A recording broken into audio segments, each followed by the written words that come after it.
7 a.m. Time for the opening drive. Voted the best sports show in New Mexico For 5 years running. It's the OD and the AM with Jeff Symbieta and JJ Bach. Get at the quarterback. Can't rush the football and you can't protect your quarterback. You're going to have a hard time winning. Get at the quarterback, make him uncomfortable, sack him 6 times, hurry him all night, and all of a sudden you're going to look pretty good. Bengals did that last night. They look good. Meanwhile, the Eagles ran the ball down the throats of the then undefeated Tampa Bay Buccaneers. Bucs are undefeated no longer.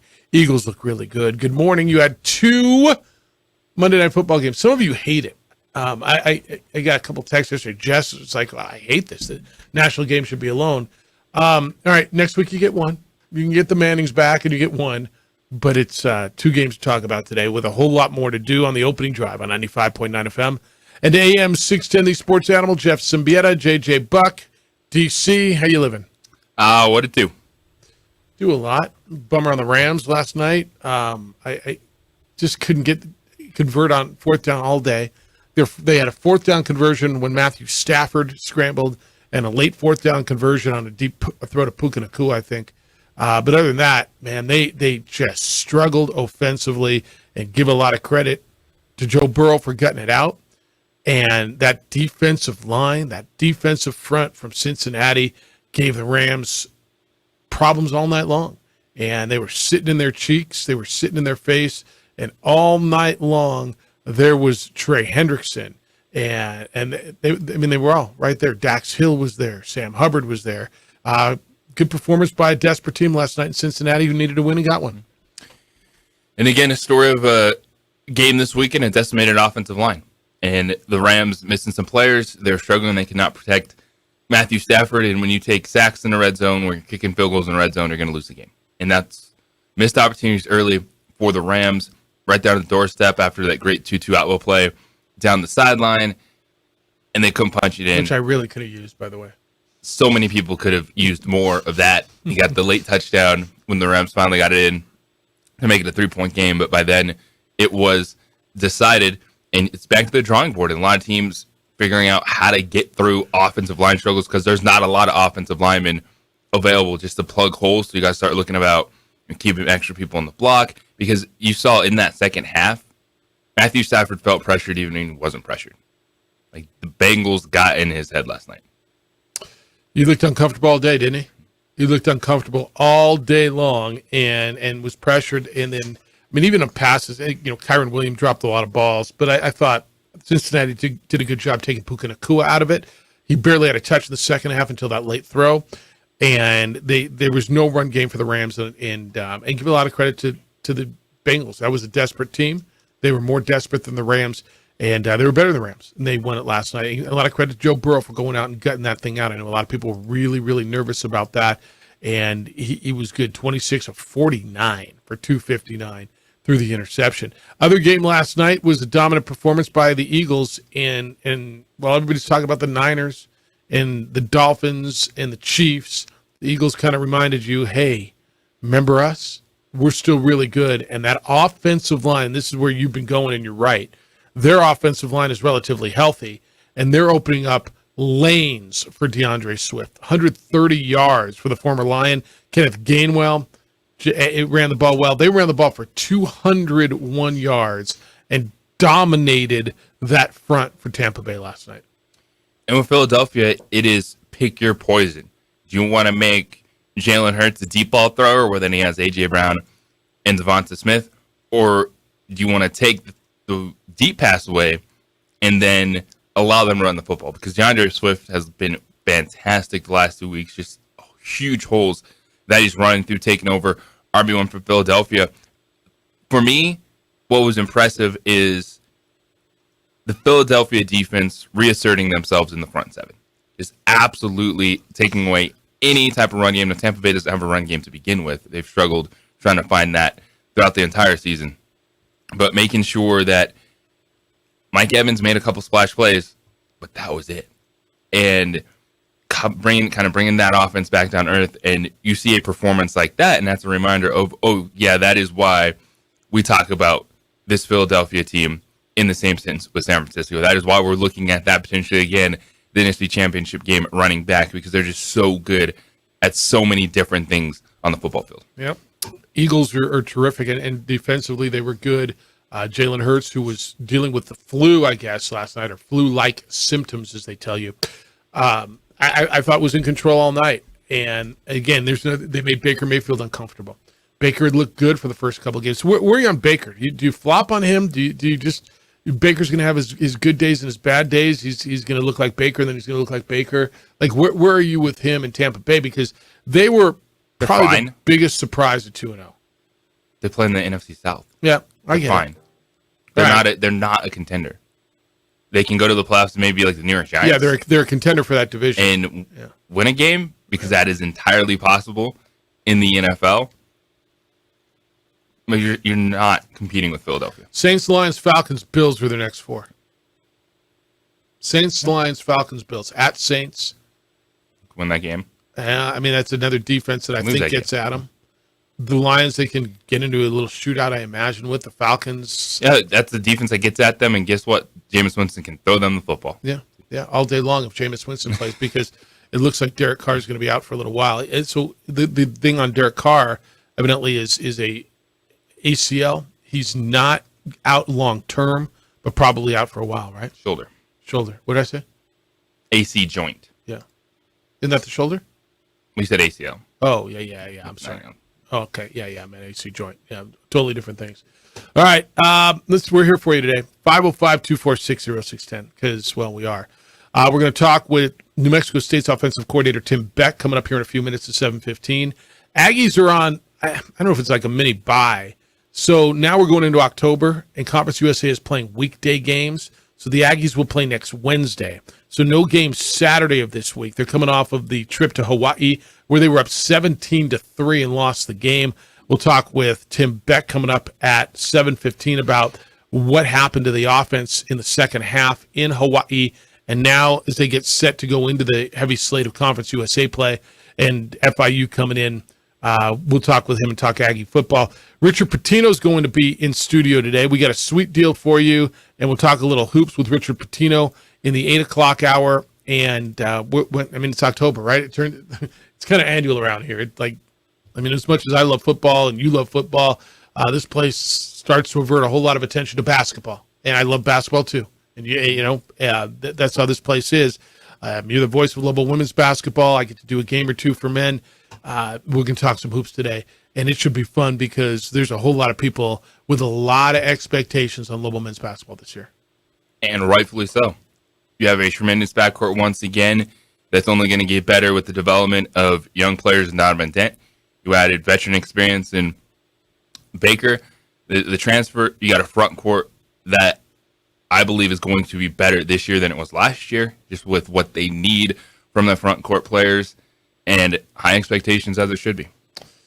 So we'll do that. That'll come up, I think, about 8:20. Is he coming? Do you know how long we're going to get him for? I know we do the sweet deal somewhere in that 8:15 segment, and so we'll try to see if he does. They got to run him around all the radio stations around here. He's got to go see everybody. So we can't hoard him today, right? Can't hoard him. We'll also hear what Joe Namath had to say about the current Jet quarterback, the one Jet quarterback to ever win a Super Bowl.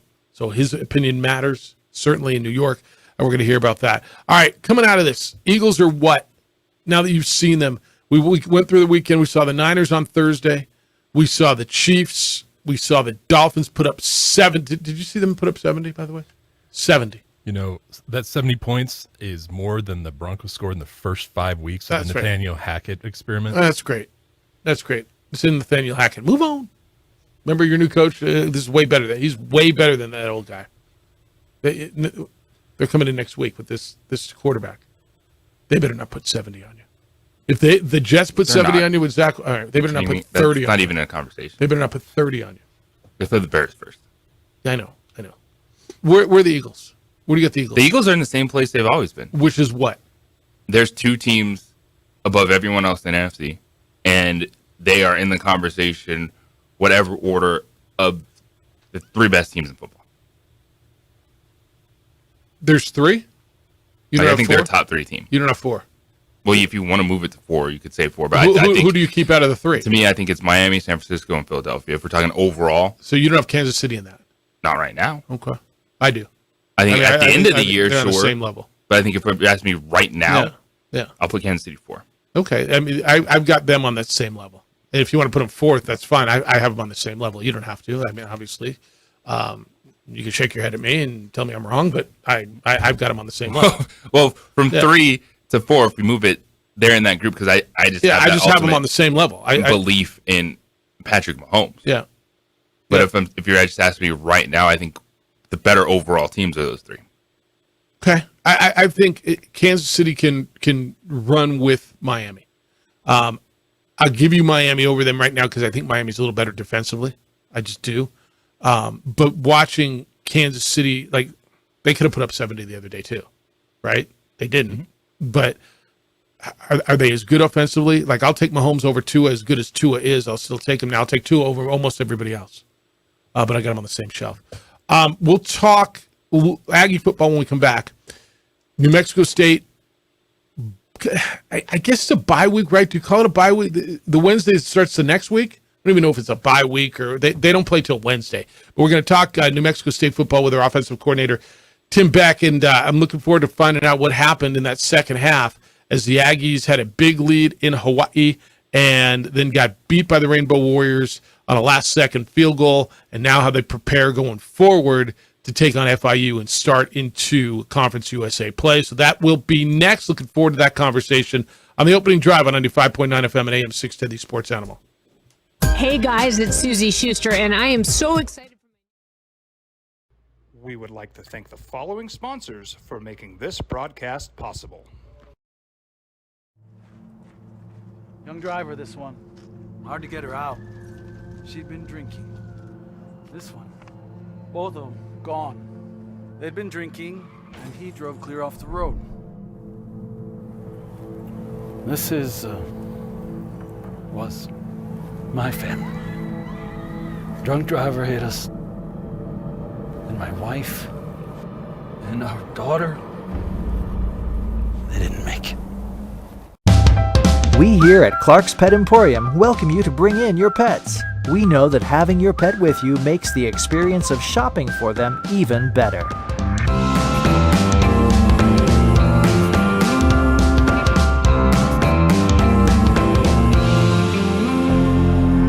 And we welcome you to bring your kids also. Clark's Pet Emporium, your pet's second best friend. Here at Clark's Pets, we understand your pets. We take meticulous time to find out more about them. Dig deep into their world to understand their needs. We do research for knowledge of each pet, so you can trust Clark's Pets to provide you the best products and service for your pets, because we work hard to understand all of their needs. Clark's Pet Emporium, your pet's second best friend. For 50 years, Clark's Pet Emporium has been your pet's favorite stop. I am Michael Ozera, midfielder for New Mexico United. Clark's support for the United is an example of their commitment to local partnerships.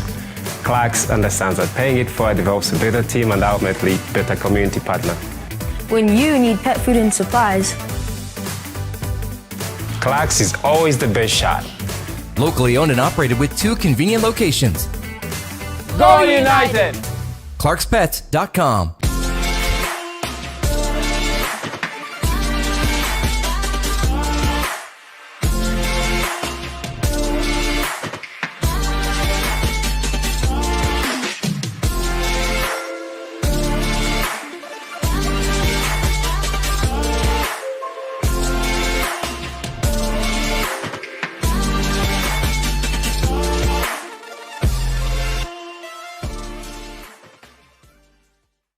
These days, it's important to know people and businesses you can trust. There's a lot of places where you can buy a vehicle, but there's only a few local dealerships where you'll find honest people who have your best interests in mind. And Fiesta Kia is one of them. We've been helping our neighbors save money and drive dependable cars for years, and we'd love to help you. With new Kias arriving daily, you'll love our selection and the peace of mind you'll get driving a Kia from Fiesta. So stop by and see us today at Fiesta Kia on Lomas, or just start driving now at fiestakia.com.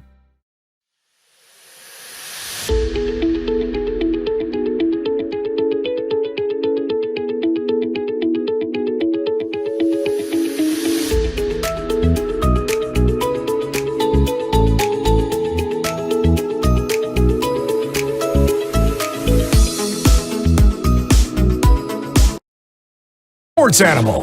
I was talking to my boss on the Bulls side yesterday over at ESPN. He was at the Hawaii-New Mexico State game. He was out in Hawaii, and he told me he saw a lot of the New Mexico State people, saw Mario. At halftime, everybody was in a great place, and then they were up 17-3, and then Hawaii comes back and hits them with 17-0 run in the second half. Hawaii beats New Mexico State 20-17 on a last seconds field goal. The Aggies dropped to 2-3. There's no game Saturday. We're moving into that weekday schedule now. The Conference USA is playing, so the next one is going to be next Wednesday. They'll be at home in Las Cruces against Florida International. Opening drive, Jeff Symbieta and JJ Buck. Jerry Kill unavailable this morning, so we're going to catch up with the Aggie offensive coordinator, Tim Beck, who joins us on The Sports Animal. Good morning, Tim. How you doing? Let me do that again. There we go. Hi, Tim. How you doing? I'm doing good. How are you doing? Good. Appreciate you spending some time pinch hitting. So come out in the first half. Offense looked good. You open up a big lead. What happened second half? It was something they did, something you did, because obviously it was a different story. Yeah, it was a combination of things. You know, the biggest thing is offensively, we're not getting enough plays in the game, and that's our own fault. But, you know, they come out in the second half. They drove the ball down the field, took quite a bit of time off the clock, and they scored. And then they kicked an onside kick and got it, a surprise onside kick. So there we kind of lost the possession offensively, and then you know, they didn't score on that drive, but they, you know, it changes field position when you do that quite a bit. And so, you know, we ended up driving, and in the second half we missed a field goal. And then we had one turnover, or one series where we had a turnover, and the turnover was kind of a crazy thing. You know, he looked like his had stopped, his forward progress had stopped. Well, but a D lineman got a hold of it, grabbed it, jerked the ball out, ends up rumbling about 25, 30 yards. So again, field position change plus a turnover. And just things just crazy, it was just one thing after another. And it was just not, you know, we only had, I think, 14 snaps offensively in the second half. And just didn't have enough plays to get things going, and the missed field goal. And it was just an awful second half. 3 drives in the second half, 3 possessions in the whole half. If I'm doing the math right, did you only have 47 offensive plays in the entire game? Is that right? Yes. Yeah, yes. Yeah, and that's you know, again, that's a lot of it's our own fault. But I mean, our very first series, we were 3 and out, and you can't do that. You gotta be able to go get some first downs, even if you don't score the first series. You got to be able to get some. You got to get some plays so you can gather some knowledge about what they're doing, and we weren't able to do that. No, Tim, Diego's been successful with his legs the last couple of weeks. It was huge early against the Lobos. Once again, he did a lot on the ground, 97 yards rushing. Is that something that teams are doing to take away a certain aspect of the rushing game and Diego is creating? Or what have you seen out of him in the last 2 weeks? A couple of times he's getting some big runs on some RPOs too, where, I mean, he had an opportunity to throw the hitch, but the hitch wasn't there, so he pulled it down. We ran counter the opposite way, and so it's not always just a designed run for the quarterback. It's a combination of different things. But again, as we all know, when you have to defend that 11th guy and account for the quarterback in the run game, then it becomes different than what a lot of people do. So, but you got to be smart about it. You got to be careful about it because it's a long season, and when you do that, he's going to take some hits, and so. We have to be careful about what he's doing, but he is good with the ball in his hand. He is able to make people miss, and he broke a tackle the other day and went another 25 yards probably after he broke a tackle, and so he is a threat that way for sure. He's Tim Beck, New Mexico State's offensive coordinator. Aggies won't play Saturday; it's next Wednesday against FIU. Tim, you got a month of midweek games now, and I don't know, is there an adjustment? Do you have to get on a schedule? Do you just play it like you make a Wednesday or a Thursday as your Saturday and back up the schedule? this isn't just a one-time thing now. This is going to be a month worth of this, and then you jump back into Saturdays. So is it a big adjustment for the way you guys do things? It is a little bit, just because, I mean, we really try to work backwards from next Wednesday and then try to make it as much like a normal week as possible. Now, coming off the Hawaii trip is definitely, that's a tough deal because kids are pretty wore out. So we gave them, we got back. We didn't get back to Las Cruces. We left right after the game. We didn't get back to Las Cruces till 2:00 in the afternoon the next day. So we gave, their normal Monday off is Monday, so they got Monday off, and they're going to get today off as far as practice. We're not practicing today, and then we'll try to get them back out there and get moving around and do some things tomorrow, and then we'll try to work backwards from next Wednesday and try to make it as normal as possible. Yeah, but with school and everything, it is different. Will Diego be available with the news that came out this week in the video? And I'm asking you to get deep into detail, but are you aware of any suspension or any discipline, or will he be available for the beginning of the FIU game? As far as I know, Coach Keel and I talked about it, and I know our administration has talked about it, and obviously it's not a good look for anybody. But the bottom line is we're going to handle it internally, and as far as any suspension or anything like that, I'm not aware of anything right now. Fair enough. What does FIU? I know this is a game that last year they came in and you were big favorites in this one, and this was one of those big disappointments. And Jerry talked about it. He said it'll never happen again. He said we weren't prepared. This was one that I know they'll get your attention simply because of what happened at your place last year. Yeah, last year they were coming off a huge loss, and man, they came in and played really hard. And I think that was, after our first win that we had here last year, and I think all of a sudden it's just amazing to me that we didn't. Kids still look at scores and they have something in their mind, and we didn't. We were not ready to go. We didn't play like we did before, and not that we were a good football team still at the time, but. We always, looking back, we always felt like that's one that we let go, that we should have kind of let it slip out of our hands. And so, but as you watch them, they're a team that's really fast and athletic, and they do a lot of things. They can cause turnovers. They can, get after you. So there's just going to be a lot of games from here on out when they're 50-50 games, where, anybody can win, and they're going to be a 7-point or less favorite in the game, more than likely. Tim, you mentioned the onside kick that Hawaii kind of surprised you with, and it's all three phases of the game they have to be prepared for. And you look at what New Mexico State has been able to do, especially defensively the last 2 weeks, giving up just 17 points to the Lobos, 20 points against Hawaii in both those games on the road. How do you feel about the overall team, the complementary football that you guys are starting to play right now?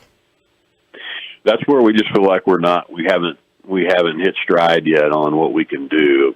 We've got, we were prepared for the onside kick. We just didn't make the play. They outplayed us on that play, and we spent a ton of time on special teams, and our guys do a really good job of buying into all that. But we really haven't hit a game where we're all three complementing each other, all three phases. And, defense just played lights out the other night's first half against Hawaii, and we put some points on the board, but then we don't finish things. And even in the New Mexico game, our defense finished off a game where you'd really like your offense to be able to take more time off the clock than we did. We had a 3-and-out late in the game that, we got to do a better job offensively of managing that and getting the ball, moving the ball, and taking more time off. So that's something that we're definitely been talking about, and something that definitely we've got to improve on for sure. Tim Beck is the offensive coordinator at New Mexico State. Tim, how do you keep noise out of the locker room, non-football noise, and whatever's going to come from video, from people saying you should have won a game, Diego's thing? When you're 2-3 and you got to win 7 to get to what your goal is, and now you're heading into league play, is that internal stuff? Is that even an issue for you guys? Oh, I'm sure it probably is. I don't know if you guys heard Sam Pittman from Arkansas. He talked about it a lot the last couple of days, and how he closed his Twitter account completely down. Is just tired of hearing all the negative things, and that's the thing is we gotta. It's hard to get 18 to 22-year-olds to understand that you've got to know what you can look at and what you can't look at, and you got to focus on what we're doing. And that's what we'll talk about more and more. You have to talk about it quite a bit, but you got to just continue to talk about, hey, you got to stay the course, don't waver, focus on what we're doing, not what everybody else is saying, and that's the most important thing. And we're still in development stages of this program, and again, we're a lot better football team than we were a year ago, but that doesn't mean you're going to have more wins.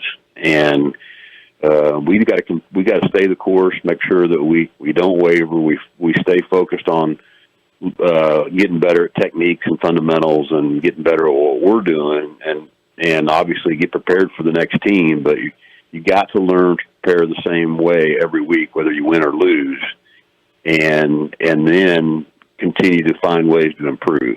Yeah, it makes sense. Appreciate you pinch hitting for Jerry. Give Jerry our best, and hopefully we'll catch up with him. I know next Tuesday will be the day before the game. We've been doing these on Tuesday, but look forward to catching up with him next week. Enjoy the week, and appreciate you spending some time with us. Absolutely. Thanks for having me on. Be well. He's Tim Beck, the offensive coordinator at New Mexico State. All right, I want to get into what he said about Diego. Look, they made their statement. And so I asked the question the way I did, understanding what they were going to say and what they wouldn't say. But I think there was a little something in there that I want to talk about when we get back. Are you ready for Balloon Fiesta? And you get ready for all the people that come into town, families come into town? I know you get your house cleaned. Do you get your car cleaned too? How about getting it detailed? And you run out of time, but you still have time. Call On the Spot Automotive Detailing and have them detail your vehicle and get it ready, not only for family, but for you, because it'll be more pleasant to be in your vehicle, and you're in it a lot. On the Spot Automotive Detailing comes to you and details your vehicle at your convenience, where it works for you, when it works for you. You're going to tell me you don't have time. I get it. Neither do I. That's why while you're in the office, they're in the parking lot, and you get a text, you go outside, and they've detailed your vehicle. It looks, it feels, it smells like the day you took it off the lot. It smells brand new, looks brand new. It's one of your biggest investments. Take care of it. Call On the Spot Automotive Detailing because they're great. They also offer a 10% discount to our military and to teachers. The number is 505-859-2859, 505-859-2859, or you can book online at otsdetailing.com. That's otsdetailing.com. This report is...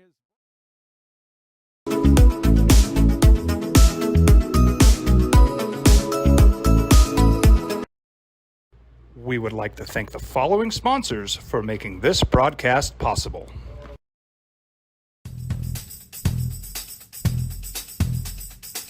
International Protective Services is a proud supporter of ProView Sports and New Mexico Youth Athletics. IPS provides residential and commercial security services in the Albuquerque metro area. For more info, please call 505-897-2420 or visit internationalprotectiveservice.com. Hi, my name is Daniel Chavez, and this is my business partner, David Chavez. We are the owners of Indeed Safety. Indeed Safety is a local safety consulting company helping our clients with their safety needs for their projects. One of the things we pride ourselves as a construction safety company is helping our men and women in construction get home safe every day to their families. Indeed Safety is a proud supporter of ProView Network.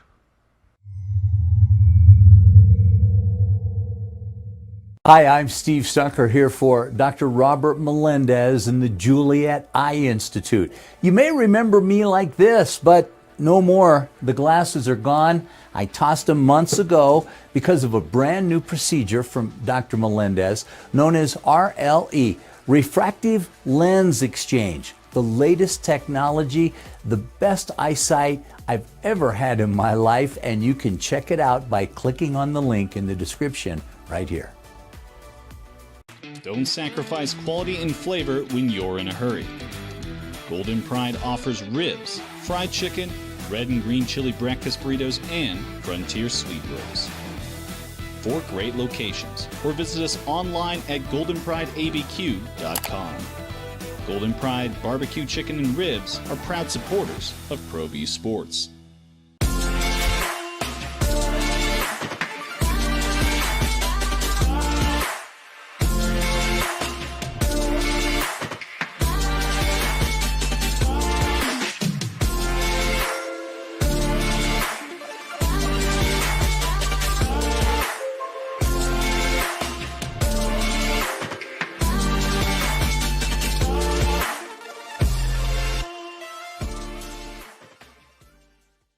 Here at Clark's Pets, we understand your pets. We take meticulous time to find out more about them. Dig deep into their world to understand their needs. We do research for knowledge of each pet, so you can trust Clark's Pets to provide you the best products and service for your pets, because we work hard to understand all of their needs. Clark's Pet Emporium, your pet's second best friend. Offensive coordinator at New Mexico State.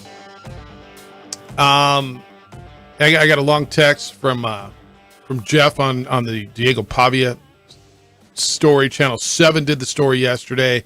Had former Regent Bob Gallagher on there, basically saying Mario should have tendered his resignation. The athletic director Mario Mocha 8 months ago is what Bob Gallagher said in that piece. I asked Tim Beck, the offensive coordinator.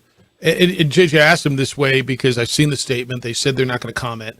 I asked him, are you preparing for FIU, your next game, with Diego as your quarterback, at least at the beginning of the game? Because you said yesterday he should be suspended for a quarter. Is that what you suggested? If they were going to do anything, I could see it be a quarter or a half of football type of suspension. At this point, they're not going to do anything. I would hope they would have let Diego address the media with it. And that may happen today. Don't they normally have their press conference on Tuesday? We'll wait and see. 'Cause usually you get more from quarterbacks, players at this point in the week. I think that needs to happen. Because if they hide behind a statement, that's no accountability. That is just against everything you want to try to do. When you, I get that the college landscape has changed so much. But if we're going to sit here and so many people are saying, it's a young guy making a mistake, well, then he has to own it if you want to be the face of a team. And the quarterback is that, even in college football. Yeah, I heard somebody suggest maybe he sits out the first series or two against in their next game, whatever it is. So Tim Beck said it's not a good look for anybody. He said that we've discussed it. He said he and Jerry Kill discussed it with Diego, and they discussed it amongst each other. He said as of now, he's not aware of any discipline. That's what Tim just told us, correct? Yeah, in regards to him not being available. Right. Will he be available for the beginning of the game? And you can have a conversation of what you think should happen. And I know some people are. It's all what hat you wear. It is, because there's plenty of Aggie fans, and I've seen the reaction. This is a whole lot of nothing. Like, well, if this was the Lobos starting quarterback, you wouldn't be saying that. So we get it. So I got a text from Jeff. He's a former athlete at UNM. Class act from the Aggies. If I'm UNM, I'd ban NMSU football and basketball or any sport using UNM facilities. And, of course, no action from Mario, the AD, or school administration. Where's the head coach on this? NMSU AD administration and coaches has had the video for 8 days with no action. Let's see what happens now since news is broken on this. Bob Gallagher, former NMSU Board of Regents, said both players and teams, both schools do these kinds of things. Let's not make a big thing about this. Please give me an example of what Lobo players have done to disrespect and damage NMSU facilities. History of Aggie players under Mario's watch, and then he gave me this whole long list of, he said, Aggie players 2 years ago at the pit stomped on and spit on the Lobo. Did they spit on the Lobo, on the Lobo logo? I mean, they stomped on it. Two Aggie basketball players started a fight at the Lobo football game. We don't know who started that fight. We know 2 Aggie basketball players were in that fight. And again, Jeff, if you know that they started the fight, I'm listening, but I've never seen anybody say who started the fight. Not that it matters, but we saw who ended the fight. The 4 Aggie players sneak out of the hotel. I mean, I got the whole list. I've seen all the stories, I know. So UNM people are pissed. New Mexico State people are you're right, Jeff, or JJ. I'm Jeff, you're JJ. You're right. That was Jeff on the text. That depending on what color red, which shade of red you wear, the severity of this is what it is. I'm going to tell you what I think. I think it's a knucklehead 20-something-year-old young man who did something that he thought was funny at the time, whenever it was, and I heard it was back over the summer. In fact, I'll look back through my notes and see when I think it was, but and he needs to apologize. I agree with you. I heard it was in before fall camp.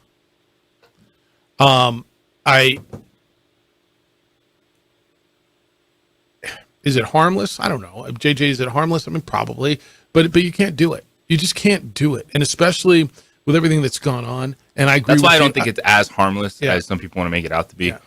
But I agree with you. They got to put him in front of a camera. And he's got to apologize because it's just adding up. And at some point in time, too, if you're New Mexico State, you just got to be done with this BS.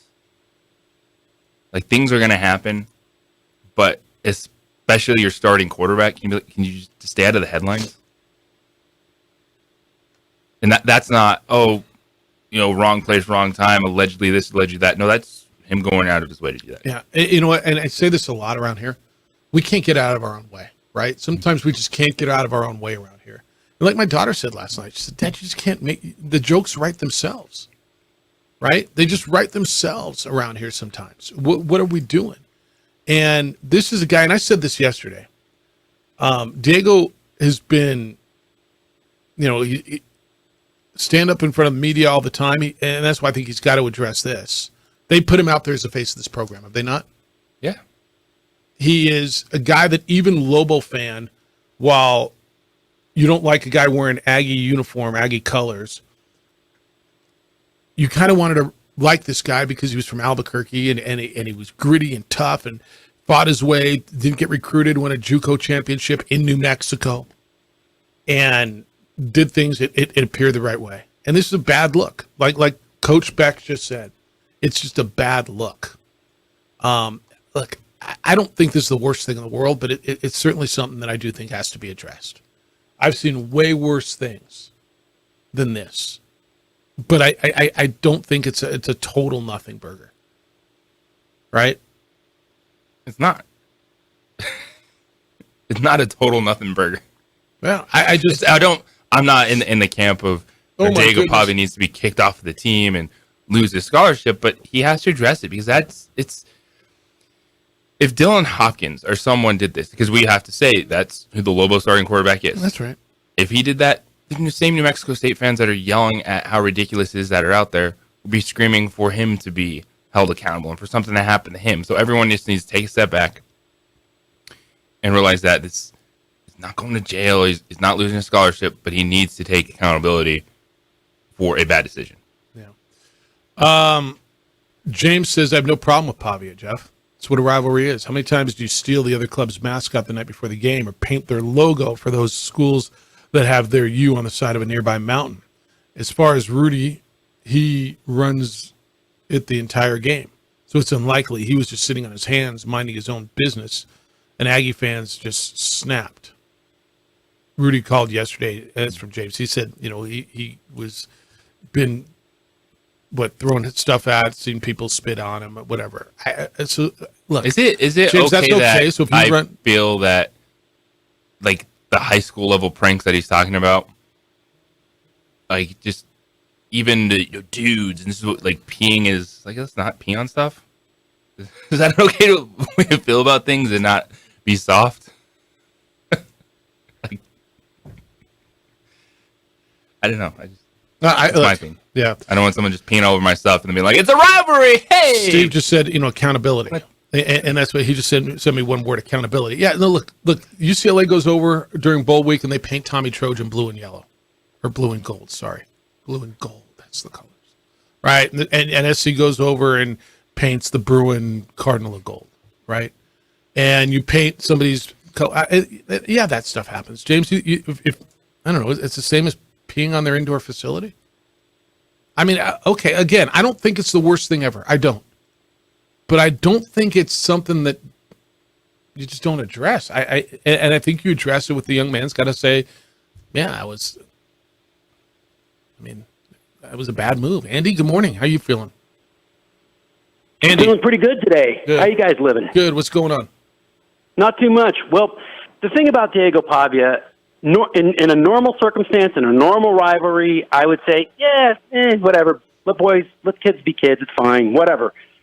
The problem is, and Jeff addressed it, it's the continuous drumbeat from New Mexico State that never gets addressed. I mean, Mario Mocha gets an extension on his contract. Why is he there? This is this constant drumbeat since he's been the athletic director there. And, I mean, I've been down to New Mexico State. I remember when they won the first game with Brian Urlacher, and their fans are throwing rocks at us and fighting after they won. For whatever reason, that has ratcheted up, has gotten worse, and this is just a continuous drumbeat from New Mexico State. And I think something needs to happen. Now, Diego Pavia, whatever, if he gets kicked off the team, if he says, I'm sorry, whatever, it doesn't matter. But the athletic department's lack of control at New Mexico State needs to be addressed, and that's the problem, not Diego Pavia. And I don't know if he needs to be an example, or if Mario Mocha needs to go and get a new athletic director, but it just continues and continues, and it never changes. And I think that's what most Lobo fans are upset about, is because as a New Mexico fan, I want to root for New Mexico State, but because of this behavior, I can't, because it's so abhorrent to what we do here and the state itself. So, Andy, what you're saying, I mean, it's abhorrent. Is a standalone incident, or is just kind of on top of everything else that happened? On top of everything else. If it was standalone, it'd be like, seriously? Now, I wish we would have seen that before we played them. Let's be perfectly honest here. Well, I know a bunch of players had seen that video. Evidently, that happened this summer, and the players had seen it. Now, from my understanding, the coach Danny Gonzalez did not show that to his team and say, "Look what he did." That absolutely did not happen. I've got that on pretty good account. But look, that video was out. That video that leaked for. Oh, sorry, was that a bad word to use there? That word, the video leaked. All right, Andy. But I'll let you go. I'll just say this: maybe Danny has more class than I do. Yeah, I appreciate. Thanks, guys. Have a great day. Look, I know a Lobo fan. I'm hearing you a lot. Aggie fan loves their AD. He's got them to places that they haven't been competitively in a long time. Their strategy, and it's worked for them, JJ, in a lot of. Give me the word I'm looking for. When there's been cases of stress, or what's the word, crisis? Is that fair? I don't know if I elevate this to crisis, but when there's been situations, their strategy has been, let's put out a statement, basically saying that we can't discuss discipline because of the privacy laws, not say much. There's a couple of days of outrage, and most of the stuff blows away. It's been a pretty good strategy for them. It's worked pretty well, right? That is correct. So we'll see. I don't know if Jerry's going to be at his press conference today, and if Diego speaks. This is one of those where I kind of feel if Diego comes out and says something, he takes it for one day and it goes away, right? He takes it for one day, and I'm sorry, it was a bad move by me, and whatever. I'm not going to write a speech for him, but if he comes out and is remorseful, bad look, and it can go away. 505-246-0610. You can get in on this. I got a bunch of stuff coming in now on the text and on the email. We got 2 NFL games last night as well. But if you want to continue to get in on what Coach Beck had to say, he said, bad look for everyone. You can do that at 505-246-0610. Maybe you think your neighborhood's safe from crime. Then a break-in happens way too close to home, and you realize maybe it's not safe from crime. I need IPS, International Protective Service. Look, if you can't watch your home or business 24/7, let IPS be another set of eyes for you. They provide standing guards and 24-hour patrols with highly trained armed officers who respond quickly when alarms go off. If your alarm goes off, they're there within 5 to 7 minutes with trained armed security officers. It's another layer of security, and it gives you peace of mind. It is affordable, private security that helps you protect what you've worked so hard to build. 505-897-2420 is their number. 505-897-2420 or IPSglobal.com. IPS is passionate about making Albuquerque a better and a safer place to live and work.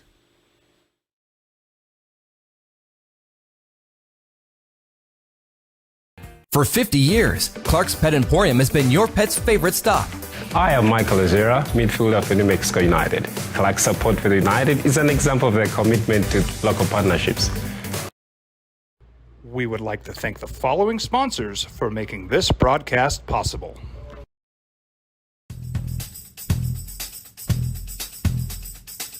International Protective Services is a proud supporter of ProView Sports and New Mexico Youth Athletics.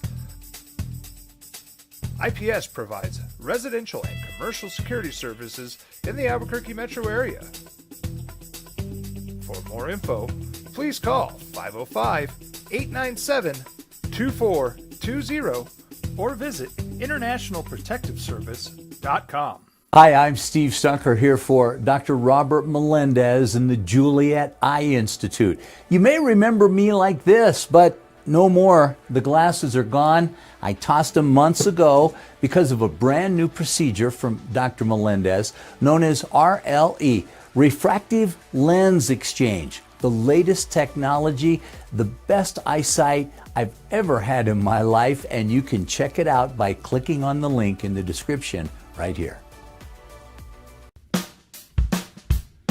Well, I'm going to the frontier, walk up to the cashier, order up a root beer and a number one. Cover it with green stuff, one scoop is not enough. Find a booth is real tough, back by the Duke. Meet my family, meet my friends in the quirkiest restaurant I have ever been. All of Albuquerque's favorite spot, it's the Frontier Restaurant. The Frontier Restaurant is a proud supporter of ProView Networks.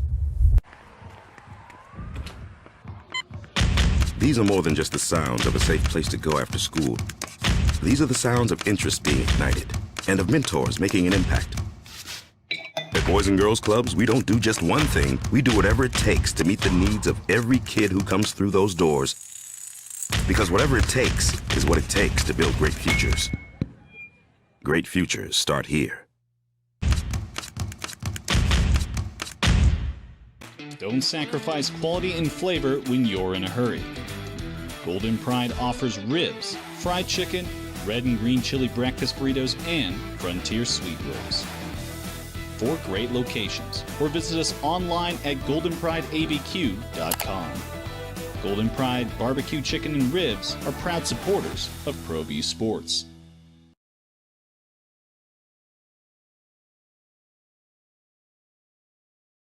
We would like to thank the following sponsors for making this broadcast possible.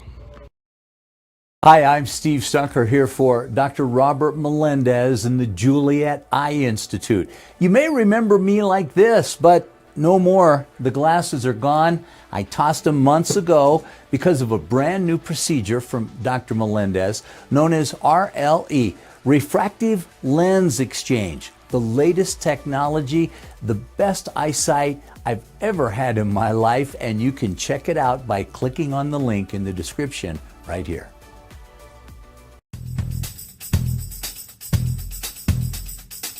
International Protective Services is a proud supporter of ProView Sports and New Mexico Youth Athletics. IPS provides residential and commercial security services in the Albuquerque metro area. For more info, please call 505-897-2420 or visit internationalprotectiveservice.com. ProView Networks would like to thank the following sponsors for making this broadcast possible. Hans Whitler Automotive, German car maintenance and repair in Albuquerque, New Mexico. Call 5. Since now that Danny didn't recruit Pavia, saw his character. Look, has Diego ever shown anything other than, has there ever been anything? I tell you all the time, we don't know these guys, right? We don't. But has Diego Pavia ever shown you anything publicly that would not be a good look on Diego Pavia? I've never seen anything before this. Have you? Now, to Steve's point, the texter, Is there something that maybe they knew and they do way more due diligence than we do, just knowing public persona when you recruit someone? Certainly. But, okay. Jeff says your caller's dead on. It's on the top of everything else, basically saying it's this incident on top of everything else. And I agree with you. The antics for rivalries are fun, college antics, but those are not from students, not the players or your starting quarterback. That's interesting. I didn't put it in that perspective, but he's not wrong. When you have the rivalries, they paint the logo or go do whatever they do. I mean, the Lobos do a big rally, right? The Red Rally is all about, didn't they talk about it the other day? Burning an Aggie, right? That's what they do. That's rivalry stuff. But it's not your starting quarterback, I guess. It's not peeing on someone else's property. It's fair enough. Yes, that's yeah. That's built totally like a giant piñata. Totally fair. Text line, what's the issue regarding that NMSU player? Sincerely uninformed, recently broken Radio Joe. There's a video out. Channel 4 out at Sunday night. Channel 7 ran it yesterday. It's been out for a couple of, probably 2 weeks now. Or it's been circulating. How about that? Of Diego Pavia, the quarterback of New Mexico State, urinating on the indoor facility on the logo of the Lobos. And, there's a F the Lobos in there and that whole thing. So, text line says, bottom line is NMSU athletes just have a problem keeping it in their pants. All right, it goes through the whole thing. Peeing on logos, sneak out of hotels late at night. It says, I think the caller's correct, saying that the appearance of NMSU not addressing anything, and thus the continuation of all of it is concerning. If it was happening at UNM, the commentary out of the South would be horrific and loud. So let me ask you this, and then we're going to get off this. Come here at 8:00. But JJ, that's really interesting. It says the appearance of them not doing anything. So NMSU says we handle this internally. They don't tell you about any discipline when a player plays, and Diego played last week, so he wasn't suspended and disciplined in that manner. There's an appearance that there's no discipline. The athletic director hasn't said anything, apologized. The player hasn't apologized as of now. So the appearance of all that, is that what kind of plays into Lobo fans' fury, or people who are relatively neutral on this getting so upset? I believe it does. When you're just able to say, here's a statement, we can't talk about it because of rules. Well, you can talk about your athletic department because you canceled your basketball season, y'all.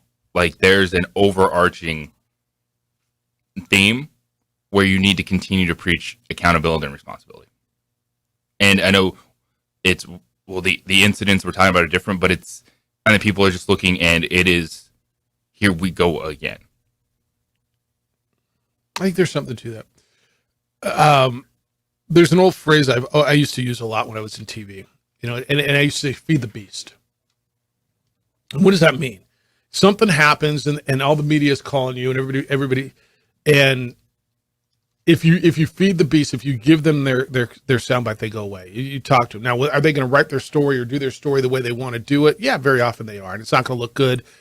It's hard, as Tim Beck just told us, the offensive coordinator at New Mexico State. It's hard for this to look good. This is a bad look, right? But do you feed the beast and make it go away? And you have to be. This is not made up. This is not the media's fault. This is your starting quarterback doing this action.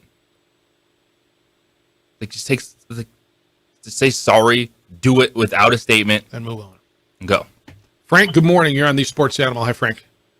Gentlemen, what's happening? I'm not from New Mexico, but I've been here a minute. It's a metaphor. The Aggies have been pissing all over the Lobos since I've been here. They're better in sports. We have more money. It's a big joke. The other joke is they got to live in Las Cruces. God, enjoy that. All right, Frank. Thanks. I guess. Miguel, good morning. You're on the Sports Animal. Hi, Miguel. Hey, guys. How you doing? Good. What's up? Hey, here's what, I don't know if this was mentioned. I kind of tuned in late, so I apologize. But what this quarterback at New Mexico State's not realizing or is the problem is you're adding fuel to the fire that's not been put out yet from last year's crazy Mike Peake shooting a UNM student, and the basketball program having assault charges. I mean, the person that needs to be held accountable, who should have lost his job last year, is this AD down there, Mario Mocchio, whatever the heck his name is. This guy, if this is any university in America, he would have lost his job by now. And then he doesn't lose his job, he gets a pay raise. But what nobody's talking about is it's an athletic committee down there paying his salary. The state won't pay his salary because they know nobody's holding this guy accountable. The program down there just needs new leadership because it has failed leadership everywhere in that program. Hey, Miguel, are you an Aggie? Are you an Aggie? Are you Lobo? Do you have an affiliation to either one of them? Yeah, I'm a graduate from New Mexico State. Got it. Appreciate you listening in Phoenix, Miguel. Thanks for calling in. You're welcome. Later. All right. So that's an Aggie fan. Were you sure where it was coming from? What side? Because when he said that, there was a lot of passion. That's why I asked that. All right. If you want to continue, you can. Because obviously there's a lot of passion on this one. All right. Richard Pitino's going to be in studio in the next hour. We're going to talk Lobo hoops. We're going to hear from Joe Namath coming up today on the current Jet quarterback. And is Red Zone ready? Want to do it at 8 o'clock? We're going to do that when we come back. It's the opening drive on 95.9 FM and AM 670 Sports Animal, your home for Sunday night and Monday night and Thursday night football.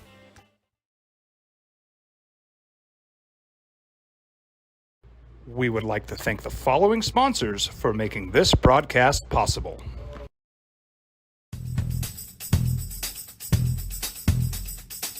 International Protective Services is a proud supporter of ProView Sports and New Mexico Youth Athletics.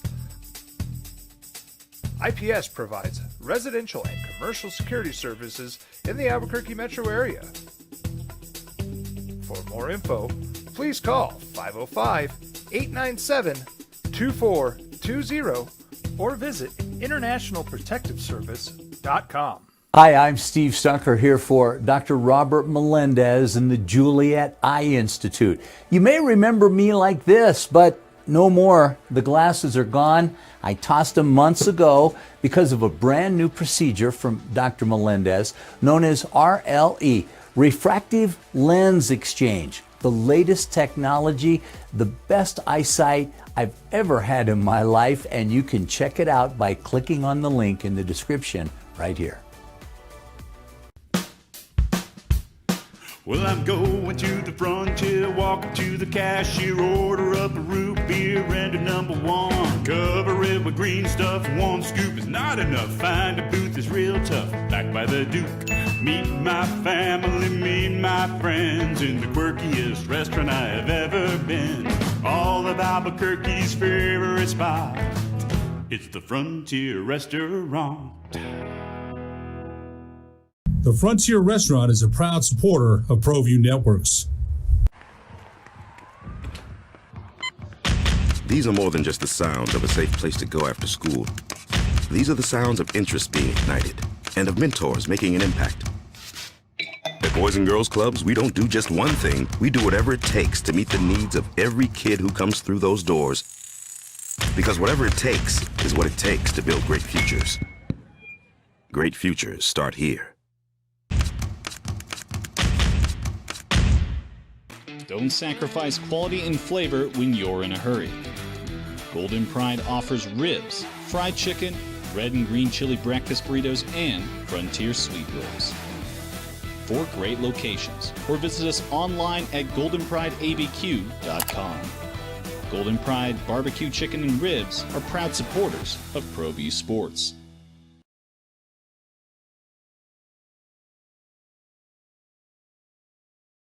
We would like to thank the following sponsors for making this broadcast possible.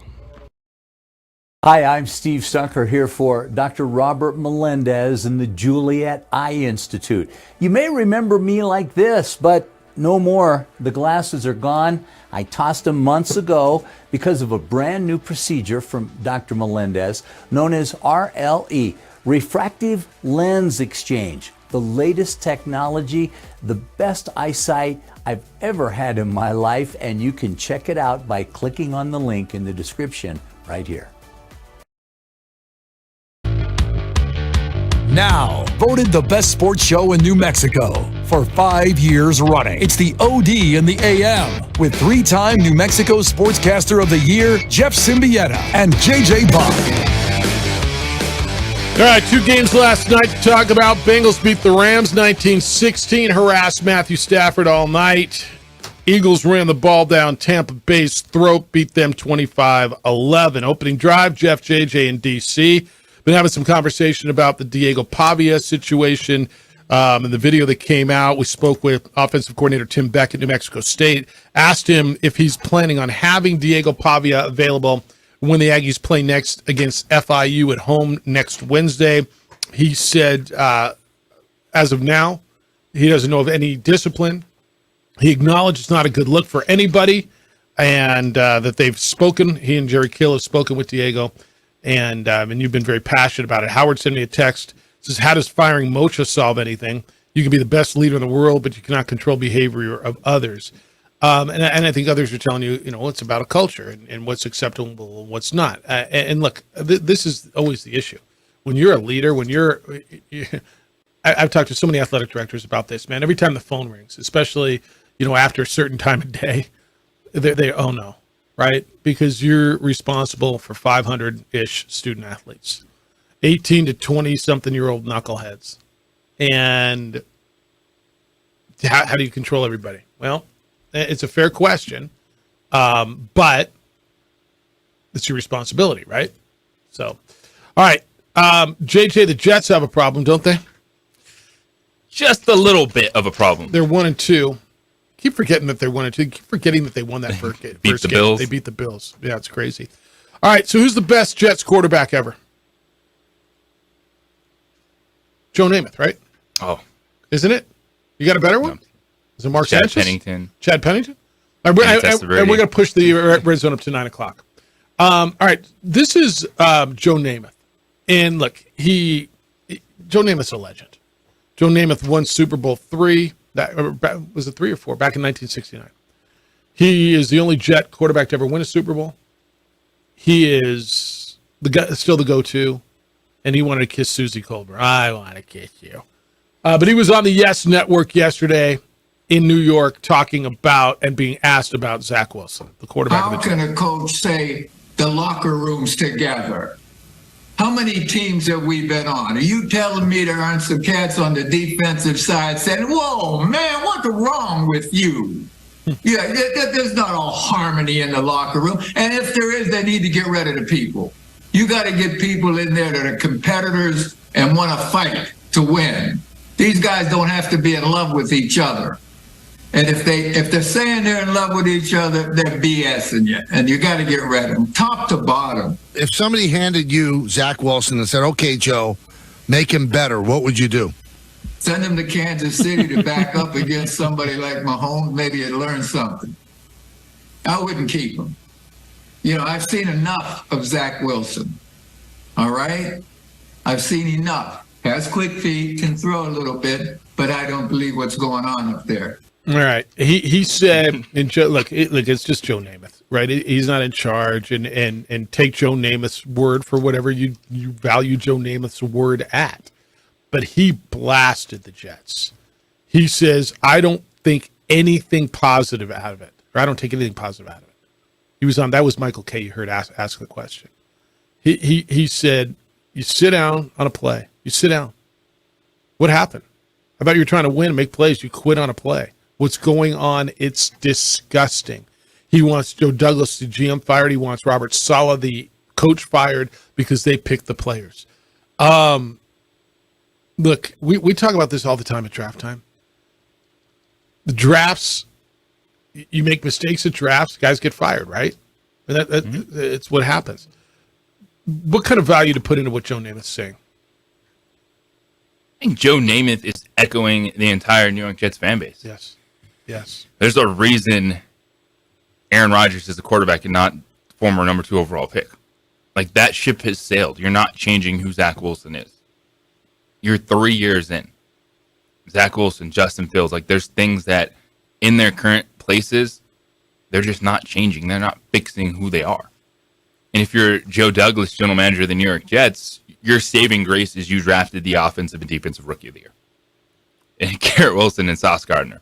Who are both incredibly frustrated right now, and visibly frustrated. Yeah. But Robert Saleh, the head coach, being out there saying that they trust Zach Wilson, that's the only thing he can do. They don't have another option.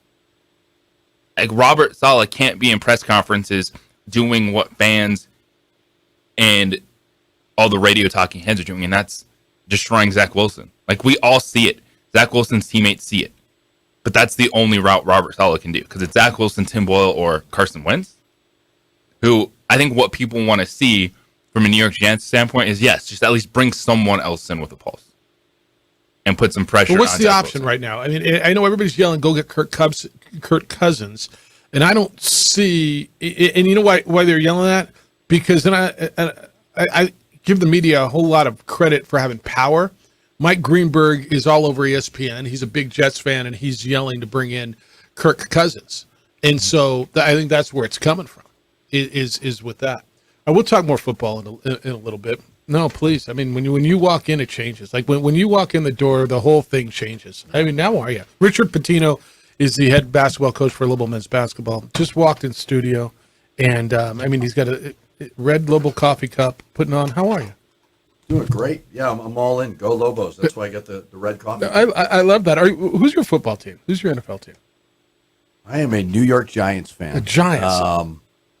I've actually grown up. So I'm a Giants Yankees fan because my father. You normally root for who your father roots for. So big Giants and Yankees fan. Not crazy about either one. It's been a rough year. Yeah, work in progress. Yeah, look, when you grow up with the Yankees, right? Anything other than the very top is below standard. The Giants, you've had some great years, and we were just talking about the Jets. So when you're a Giants fan and you grew up in New York, are you just don't like the Jets, or how are you with the other team? Not even that I don't like them. We didn't really acknowledge them much. See? It was not really a thing. It was like, why would you be a Jets fan? Normally in New York, you are Giants and Yankees, and then That's you're right. Jets and Mets. That's normally the way it works. And it's kind of where you grow up. Like if you grew up on Long Island, you're a Mets and Jets fan, Yeah. right? If you grow up in the city, Westchester County, the Bronx, you end up being a Yankees and Correct. Giants fan. Exactly Yeah. right. Yeah, I mean, it shows you with the Jets. People always ask me, like, how are you guys going to be around this time of year? And I'm like, man, there's so many things that could happen before the season. So, like, I am optimistic, but God, I have no idea what's So going how's your basketball team going to be this year? Yeah, no idea. I mean, and it's... Yeah, you have it's- an idea. Yeah, I mean, I feel good about them, certainly. I was just saying to somebody that I think the first 2 to even 3 years, but I know it's Lobo basketball, so you can't say that. But normally, you're just trying to get your head above water a little bit.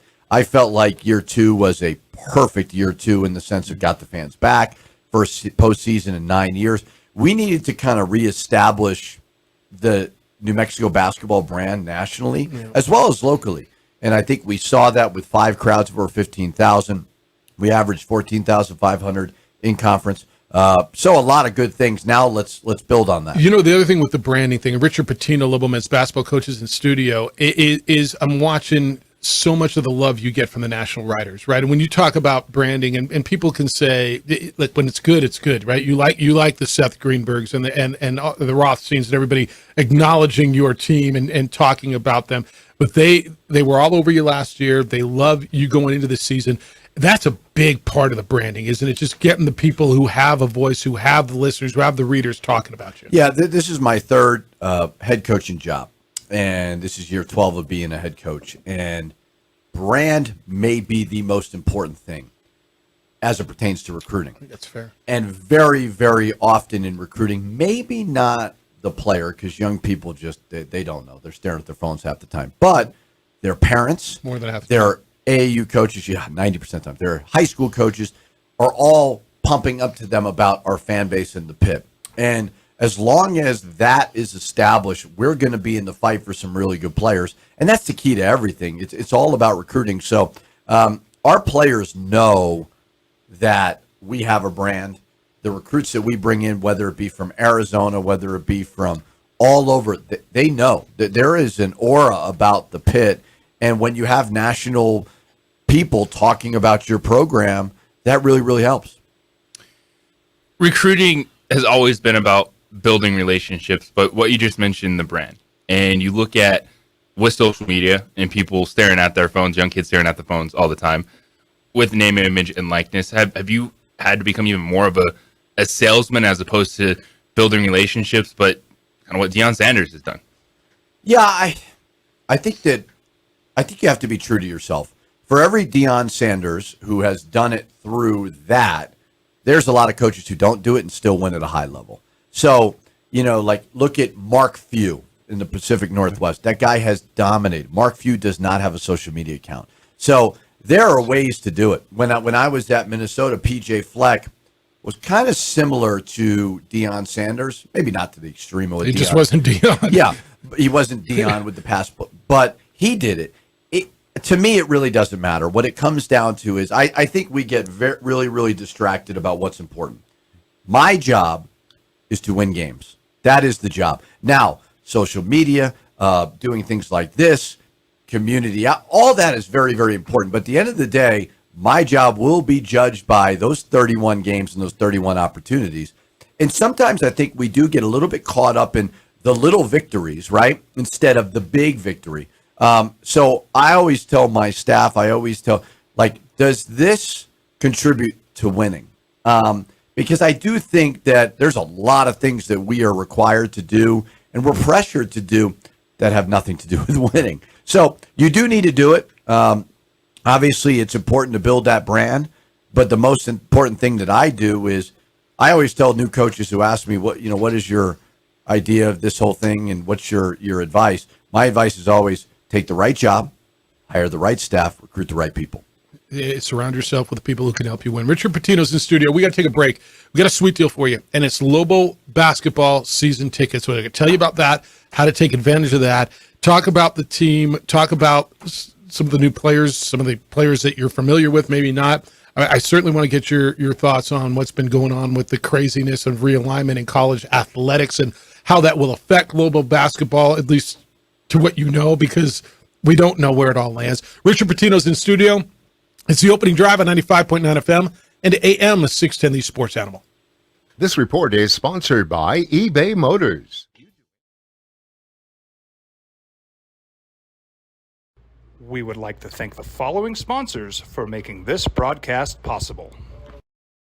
Hi, I'm Steve Stucker here for Dr. Robert Melendez and the Juliet Eye Institute. You may remember me like this, but no more. The glasses are gone. I tossed them months ago because of a brand new procedure from Dr. Melendez known as RLE, Refractive Lens Exchange. The latest technology, the best eyesight I've ever had in my life, and you can check it out by clicking on the link in the description right here.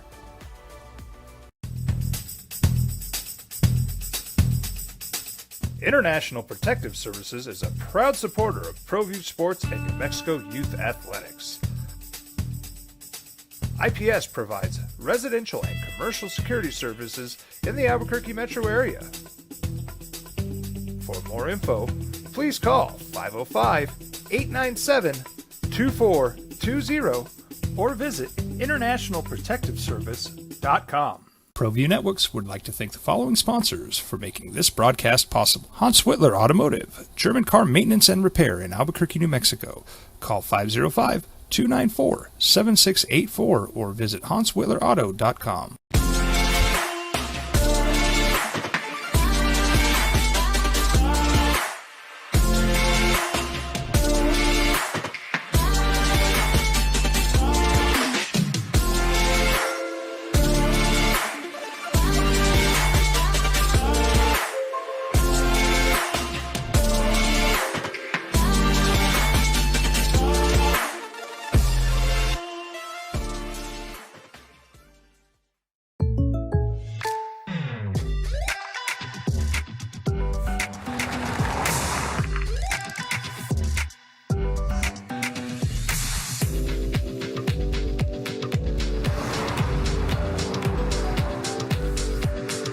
or surprisingly great rates? Contact your local State Farm agent today.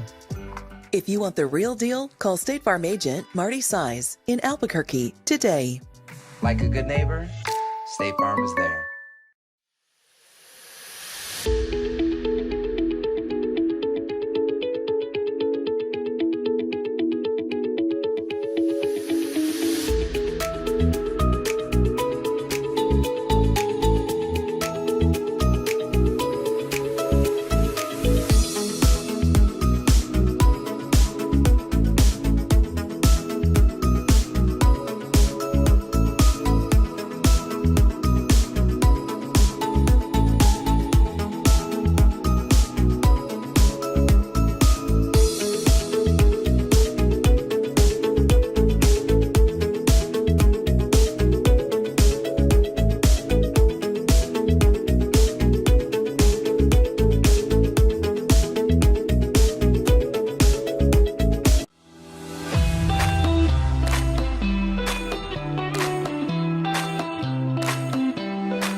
ProView Networks would like to thank the following sponsors for making this broadcast possible. Hans Whitler Automotive, German car maintenance and repair in Albuquerque, New Mexico. Call 505-294-7684 or visit HansWhitlerAuto.com. Here at Clark's Pets, we understand your pets. We take meticulous time to find out more about them. Dig deep into their world to understand their needs. We do research for knowledge of each pet, so you can trust Clark's Pets to provide you the best products and service for your pets, because we work hard to understand all of their needs. Clark's Pet Emporium, your pet's second best friend. For 50 years, Clark's Pet Emporium has been your pet's favorite stop. I am Michael Azera, midfielder for New Mexico United. Clark's support for the United is an example of their commitment to local partnerships. Clark's understands that paying it forward develops a better team and ultimately better community partner. When you need pet food and supplies, Clark's is always the best shot. Locally owned and operated with 2 convenient locations. Go United! ClarksPets.com. Young driver, this one. Hard to get her out. She'd been drinking. This one. Both of them gone. They'd been drinking, and he drove clear off the road. This was my family. Drunk driver hit us. And my wife and our daughter, they didn't make it. We here at Clark's Pet Emporium welcome you to bring in your pets. We know that having your pet with you makes the experience of shopping for them even better.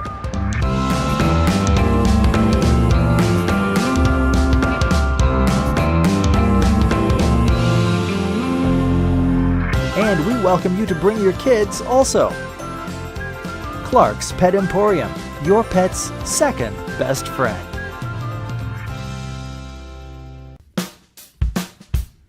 Well, I'm going to the frontier, walk up to the cashier, order up a root beer and a #1. Cover it with green stuff, 1 scoop is not enough. Find a booth is real tough, back by the Duke.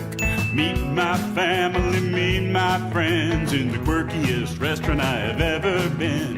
All of Albuquerque's favorite spot, it's the Frontier Restaurant.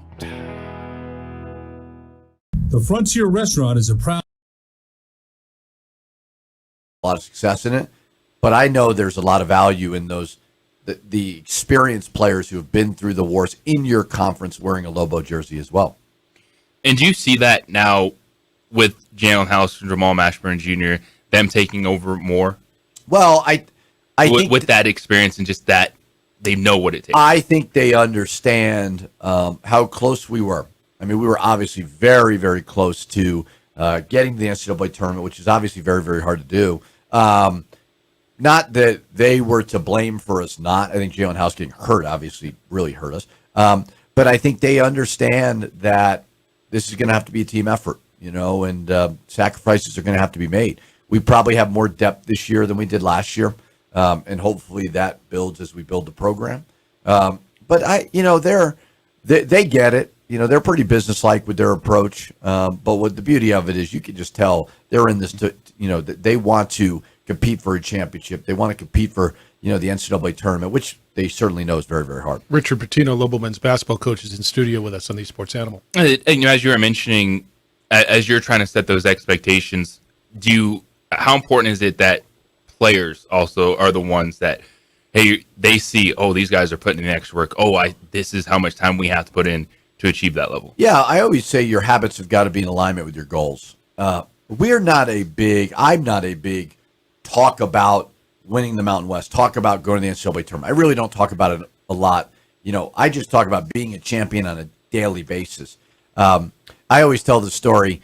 I was playing golf in Minnesota, and I don't practice much. I don't, and I walk off the course, and the club pro system, he said, "Hey, how'd you play, coach?" I said, I played horrible. I stink. And he goes, "Well, do you practice every day?" I go, "No." He goes, "Did you warm up?" I'm like, "No." He's like, "Do you have a couple beers in the course?" I was like, "Yes." He goes, "So why do you expect to be good at golf?" And he just walked off. And I always tell my team that story. Why do you expect to be good at basketball?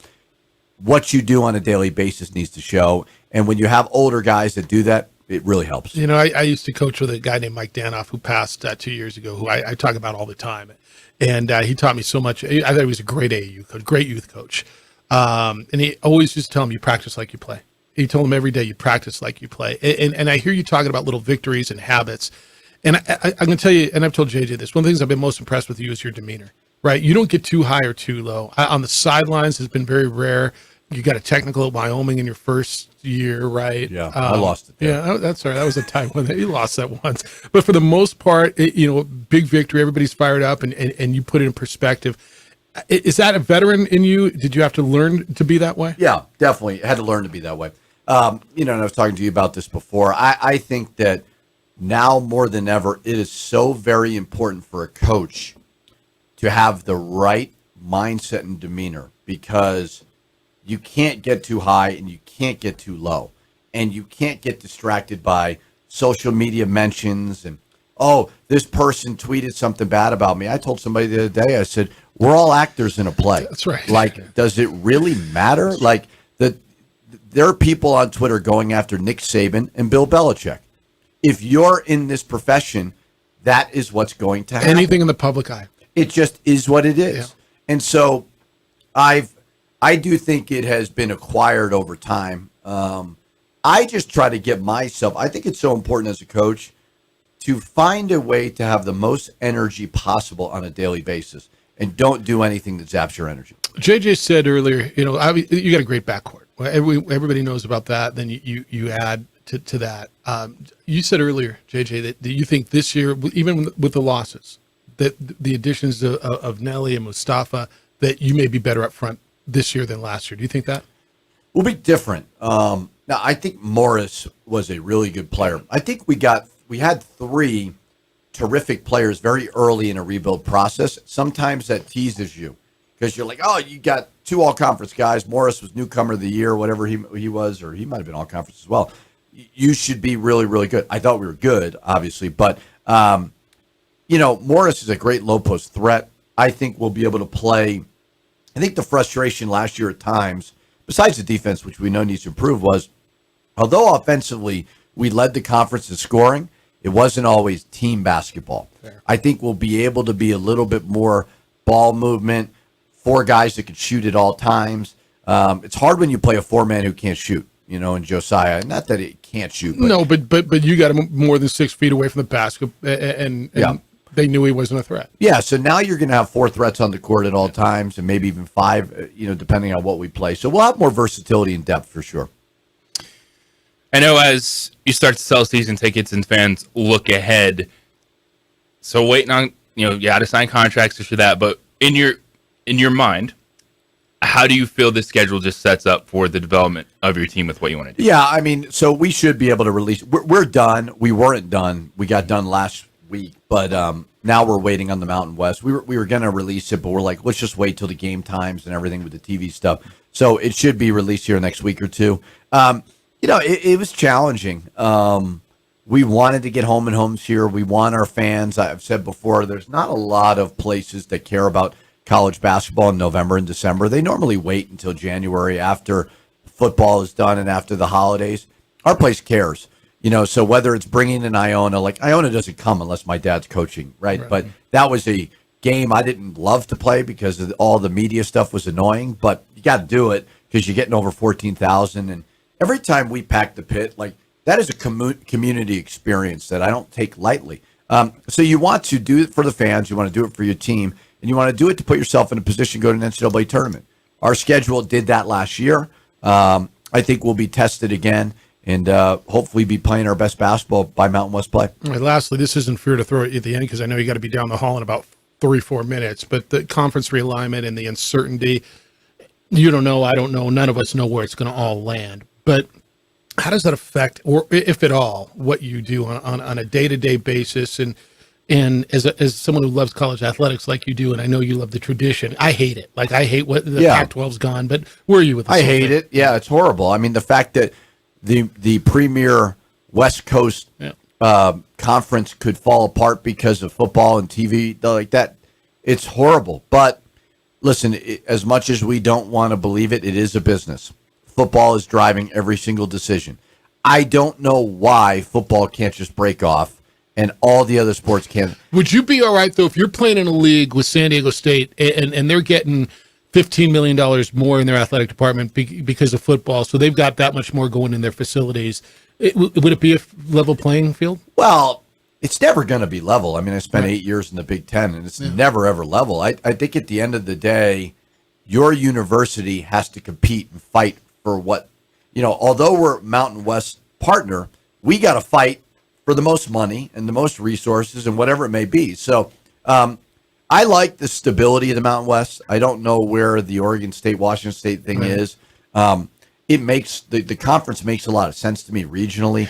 I just can't fathom Washington, playing at Penn State, Maryland. Like, we used to mock Minnesota going to Rutgers. Right. Now you've added 3 more hours to that trip. Now that's like a trip down the street. So it's turned into minor league sports. I guess the beauty of it is we can't sit here and sit on our high horses and talk about academics and all that anymore because we're clearly not making decisions on that.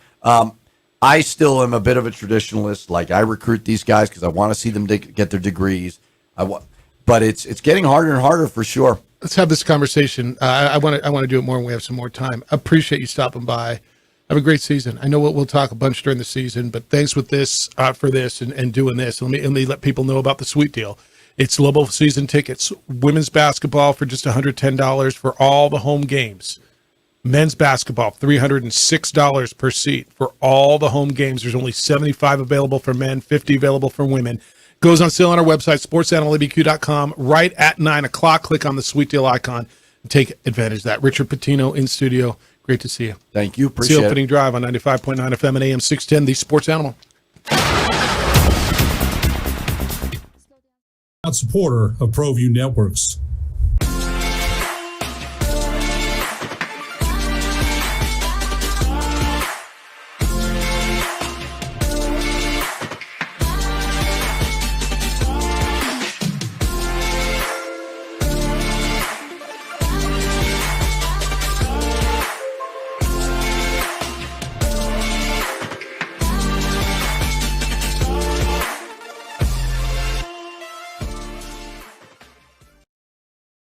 We would like to thank the following sponsors for making this broadcast possible.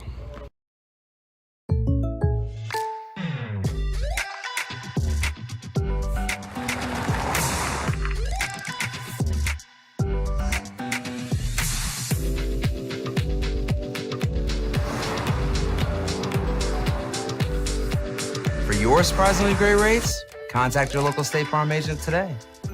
If you want the real deal, call State Farm agent Marty Size in Albuquerque today. Like a good neighbor, State Farm is there. Hi, my name is Daniel Chavez, and this is my business partner, David Chavez. We are the owners of Indeed Safety. Indeed Safety is a local safety consulting company helping our clients with their safety needs for their projects. One of the things we pride ourselves as a construction safety company is helping our men and women in construction get home safe every day to their families. Indeed Safety is a proud supporter of ProView Network.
Networks would like to thank the following sponsors for making this broadcast possible. Hans Whitler Automotive, German car maintenance and repair in Albuquerque, New Mexico.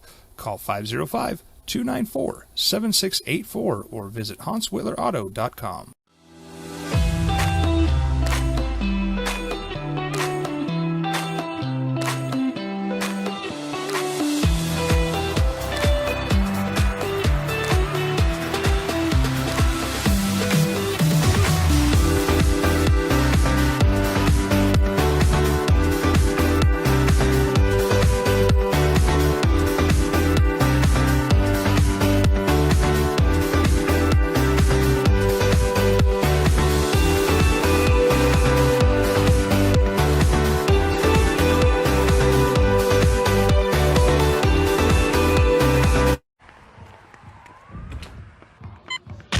These are more than just the sounds of a safe place to go after school.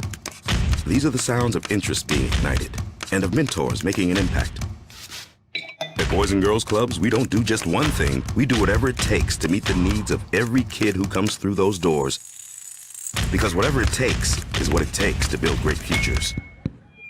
Great futures start here. Hi, I'm Steve Stucker here for Dr. Robert Melendez and the Juliet Eye Institute. You may remember me like this, but no more. The glasses are gone. I tossed them months ago because of a brand new procedure from Dr. Melendez known as RLE, Refractive Lens Exchange. The latest technology, the best eyesight I've ever had in my life, and you can check it out by clicking on the link in the description right here. We would like to thank the following sponsors for making this broadcast possible. Could have done another hour there. You know that? Could have got into disciplines and all kinds of stuff. I really want to have the conversation with him on the further. What he was talking about is he brought up what you did at the end. You know, can football be separate and let everybody else do their own thing, right? Yeah. Richard Pitino was just with us, a little basketball coach. You've been saying that. A lot of people have been saying that for a long time. 505-246-0610, opening drive. Jeff, JJ, and DC. Adolph, thanks for holding. You're on the Sports Animal. Hi, Adolph.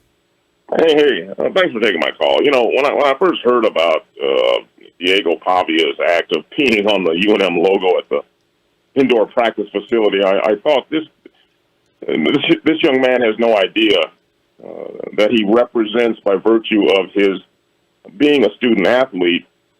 He has no idea that essentially he's representing an institution of higher learning in this state. You know, there's an old saying that came to my mind when I heard about his actions. And that statement is this: feelings and emotions are temporary, but decisions are permanent. You know, yeah, this young man may have feelings of dislike for UNM, but those feelings as he gets older may dissipate somewhat. But the decision he made will follow him because it shows a character flaw. And he'll always be remembered within the state of New Mexico for that thoughtless act. And it reminded me when I was younger, and I'm 70, I'll be 71 years old in a couple of months. But it reminded me when I was essentially an assistant district attorney here. And I recognized that any action that I did, because I represented the people of this state, that I would be looked at with greater scrutiny.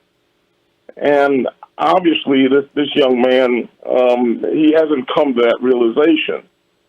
And New Mexico State University they're hoping that by simply not saying anything, that this will be forgotten. But again, the young man has indicated that he has a character flaw.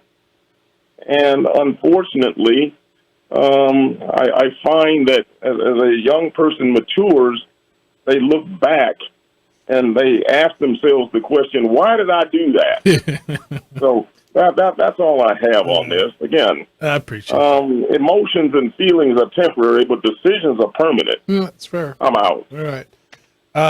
Yeah, we all look back on stuff we did back then and said, what did I do?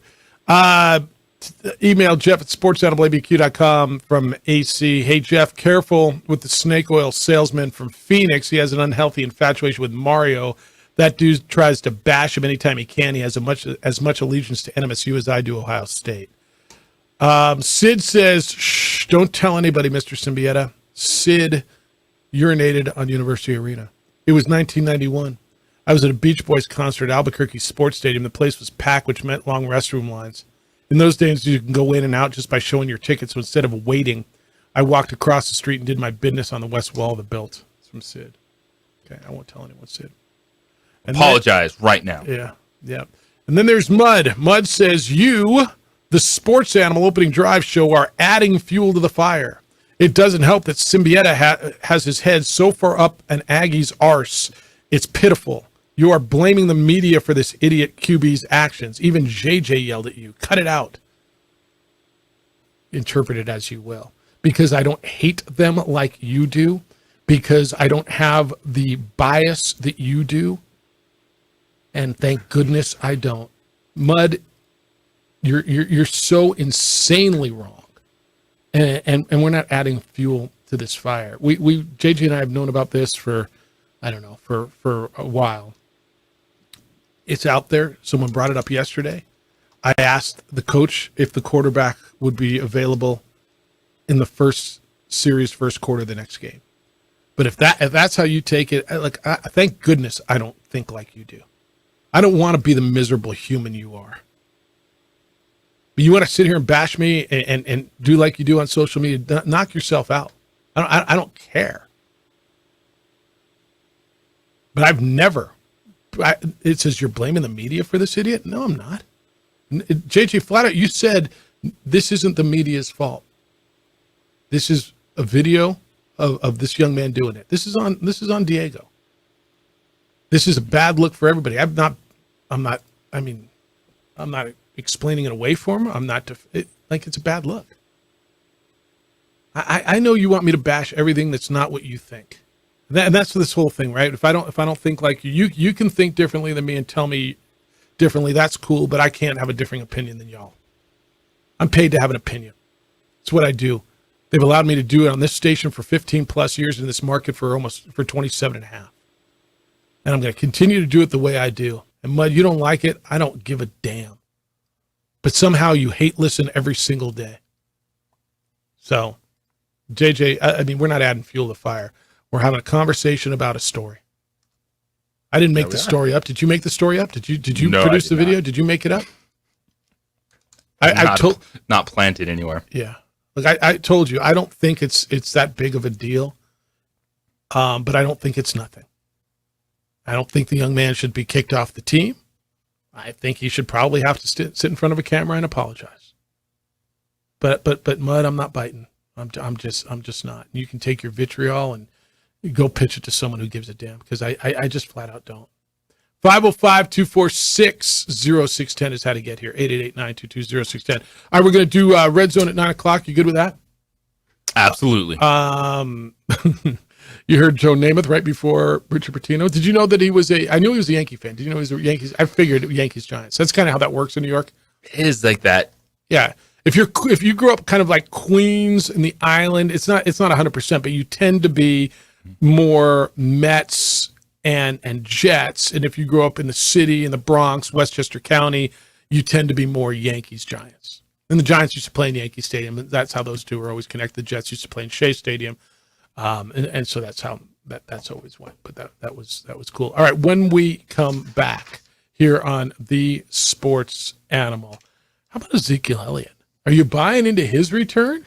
Zeke had himself a little bit of a day. You remember him? It's the opening drive on 95.9 FM and AM 610. The Sports Animal, your home for Sunday night and Monday night and Thursday night football. This report.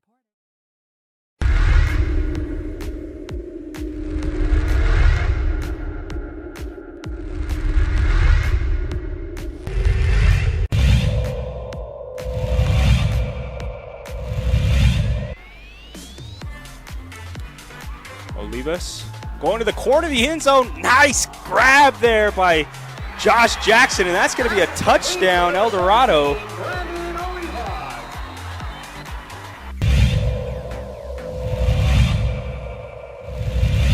Their strong point, their focal point here. Nelson will keep it himself for some room on the right side. Nelson's on his feet, and he is in. It's a touchdown for Noah Nelson.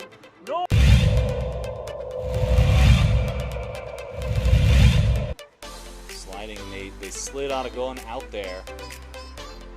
Linebacker, they're going for the big gutter play. How did he hold on to that? Ethan Olguin. My goodness, a 32-yard bomb.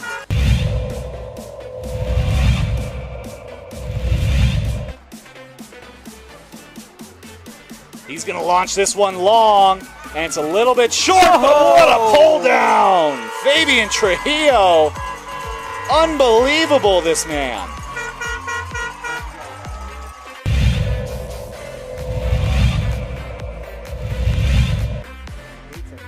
Dyer, back to pass. Pressure, gets out of it nicely. On the sideline, got an open man. It's Lambrana. Cheeto makes one miss. Cuts back up the middle. Another cut to the right, and he's all the way down at the 10-yard line. That's Sweet Pete Jr.?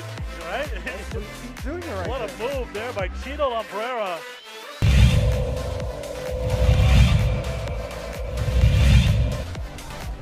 Second and 1, give it to Gallus. Once again, he evades one tackle, evades two. Breaking into the open, there's a block, bye-bye. And he breaks the last tackle to get through. Jack Gallus with the touchdown.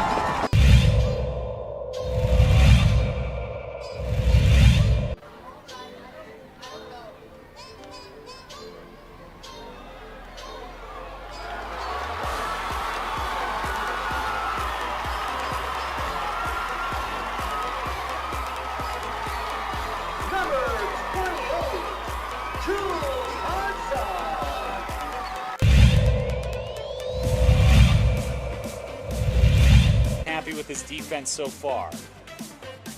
Vukovic, and that ball is ripped up. Bernalillo will have this ball at the 1-yard line.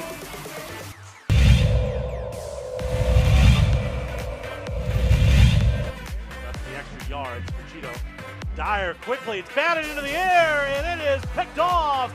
Rams football as Rio Rancho finally gets the turnover they need as it's tipped into the waiting arms of Vicente Tafoya. Ryan Brown that punched it into the air and allowed Tafoya to come away with it. Let's see if Nelson can make it right pay. back. No! LaCueva gets it back on another tip drill. It falls into the waiting arms of the senior Luke Ryder.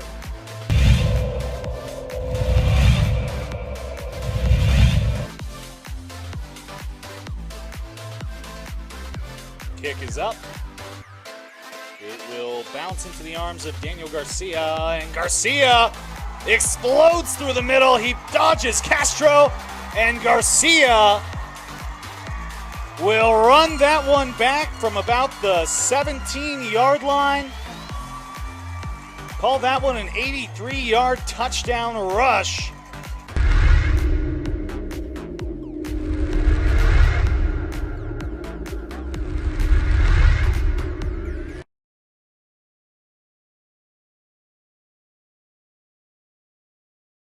We would like to thank the following sponsors for making this broadcast possible.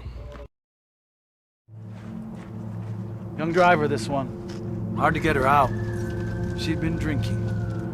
This one. Both of them gone. They'd been drinking, and he drove clear off the road. This was my family. Drunk driver hit us. And my wife and our daughter, they didn't make it. We here at Clark's Pet Emporium welcome you to bring in your pets. We know that having your pet with you makes the experience of shopping for them even better.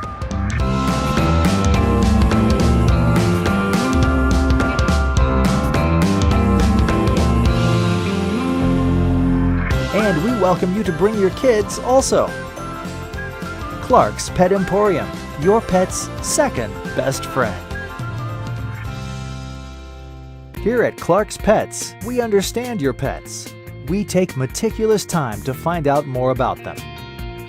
Dig deep into their world to understand their needs.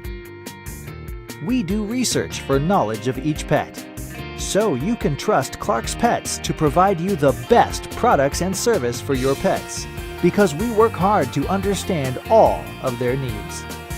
Clark's Pet Emporium, your pet's second best friend.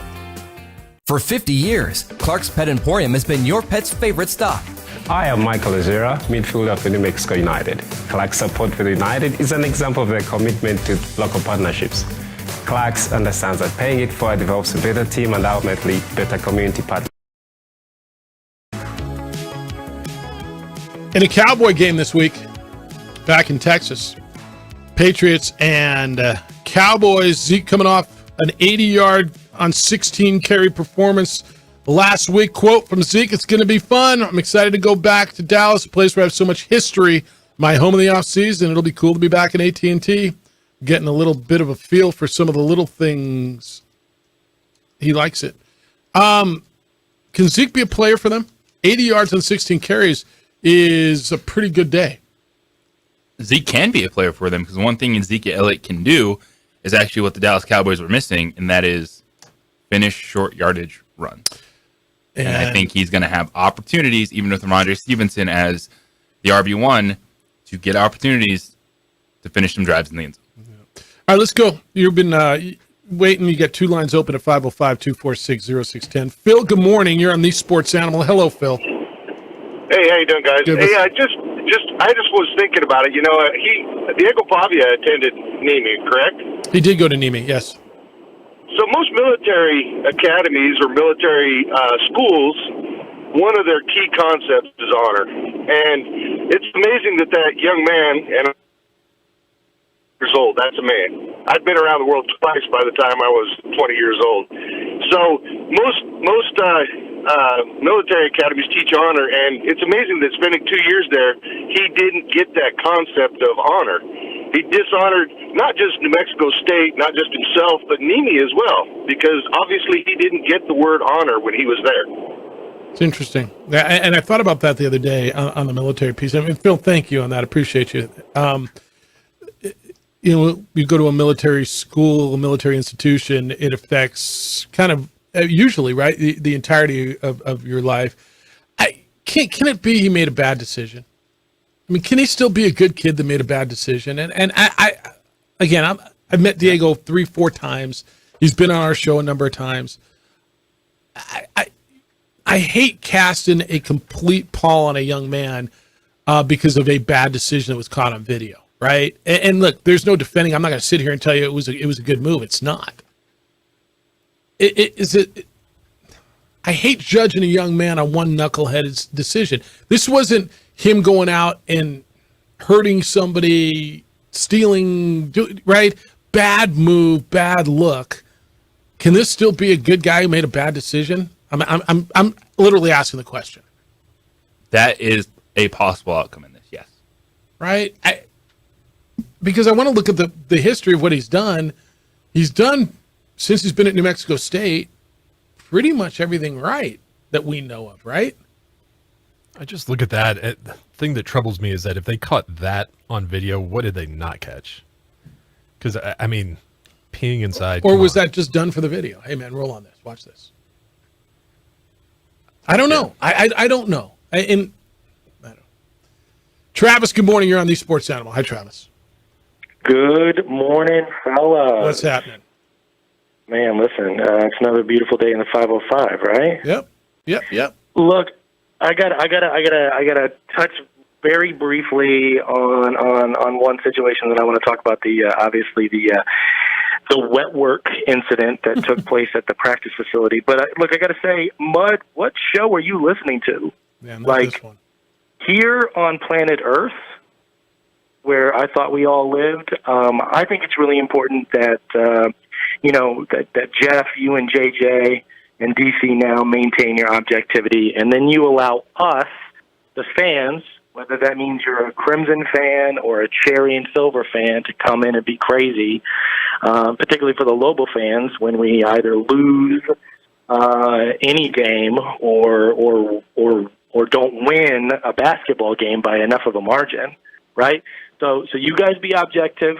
You guys do what you do, and then let us come in and be absolutely nuts and crazy fans. That's the way that your show has always worked.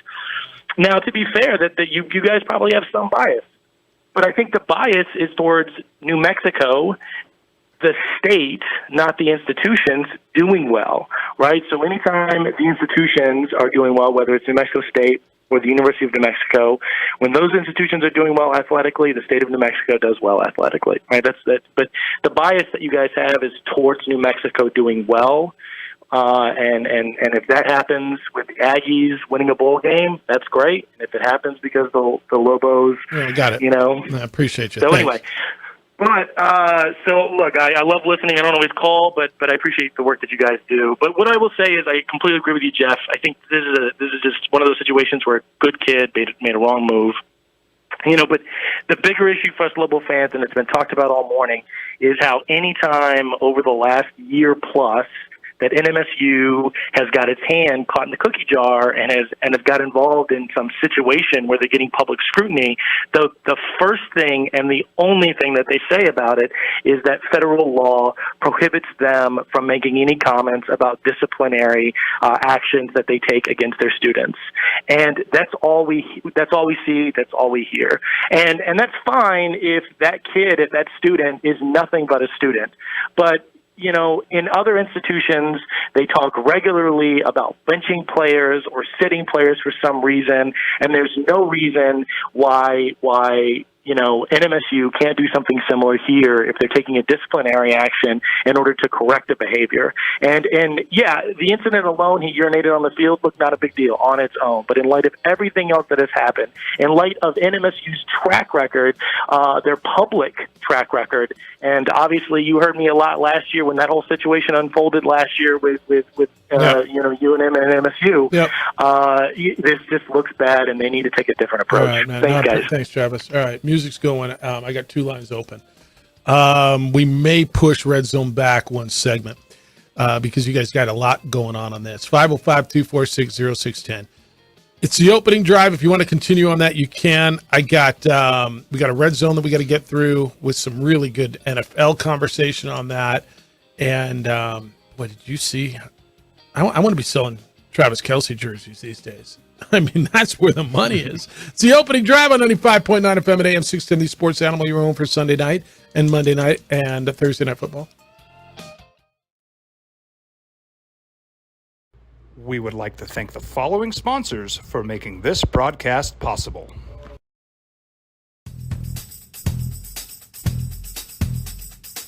International Protective Services is a proud supporter of ProView Sports and New Mexico Youth Athletics. IPS provides residential and commercial security services in the Albuquerque metro area. For more info, please call 505-897-2420 or visit internationalprotectiveservice.com. Hi, my name is Daniel Chavez, and this is my business partner, David Chavez. We are the owners of Indeed Safety. Indeed Safety is a local safety consulting company helping our clients with their safety needs for their projects.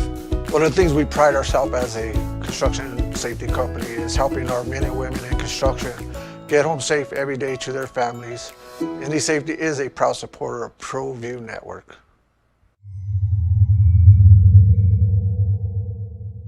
Hi, I'm Steve Stucker here for Dr. Robert Melendez and the Juliet Eye Institute. You may remember me like this, but no more. The glasses are gone. I tossed them months ago because of a brand new procedure from Dr. Melendez known as RLE, Refractive Lens Exchange. The latest technology, the best eyesight I've ever had in my life, and you can check it out by clicking on the link in the description right here. Don't sacrifice quality and flavor when you're in a hurry. Golden Pride offers ribs, fried chicken, red and green chili breakfast burritos, and Frontier sweet rolls. 4 great locations, or visit us online at goldenprideabq.com. Golden Pride Barbecue Chicken and Ribs are proud supporters of ProView Sports.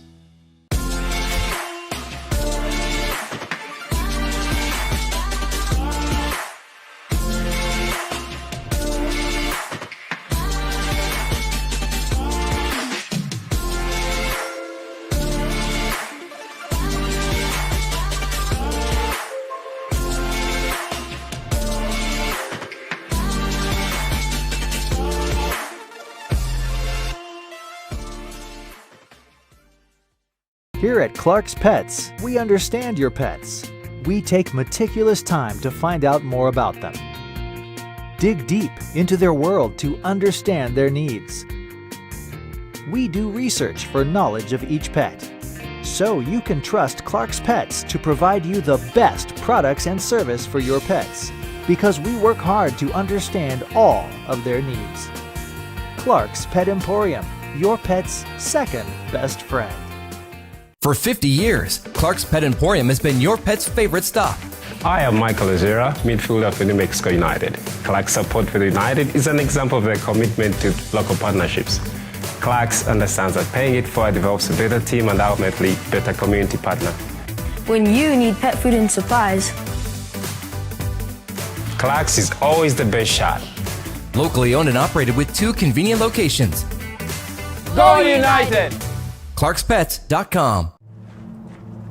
Young driver, this one. Hard to get her out. She'd been drinking. This one. Both of them gone. They'd been drinking, and he drove clear off the road. This was my family. Drunk driver hit us.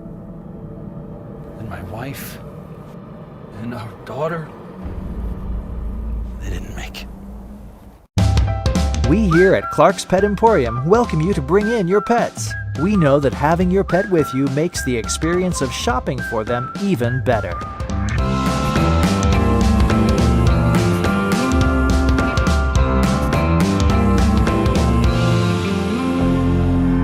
And we welcome you to bring your kids also. Clark's Pet Emporium, your pet's second best friend.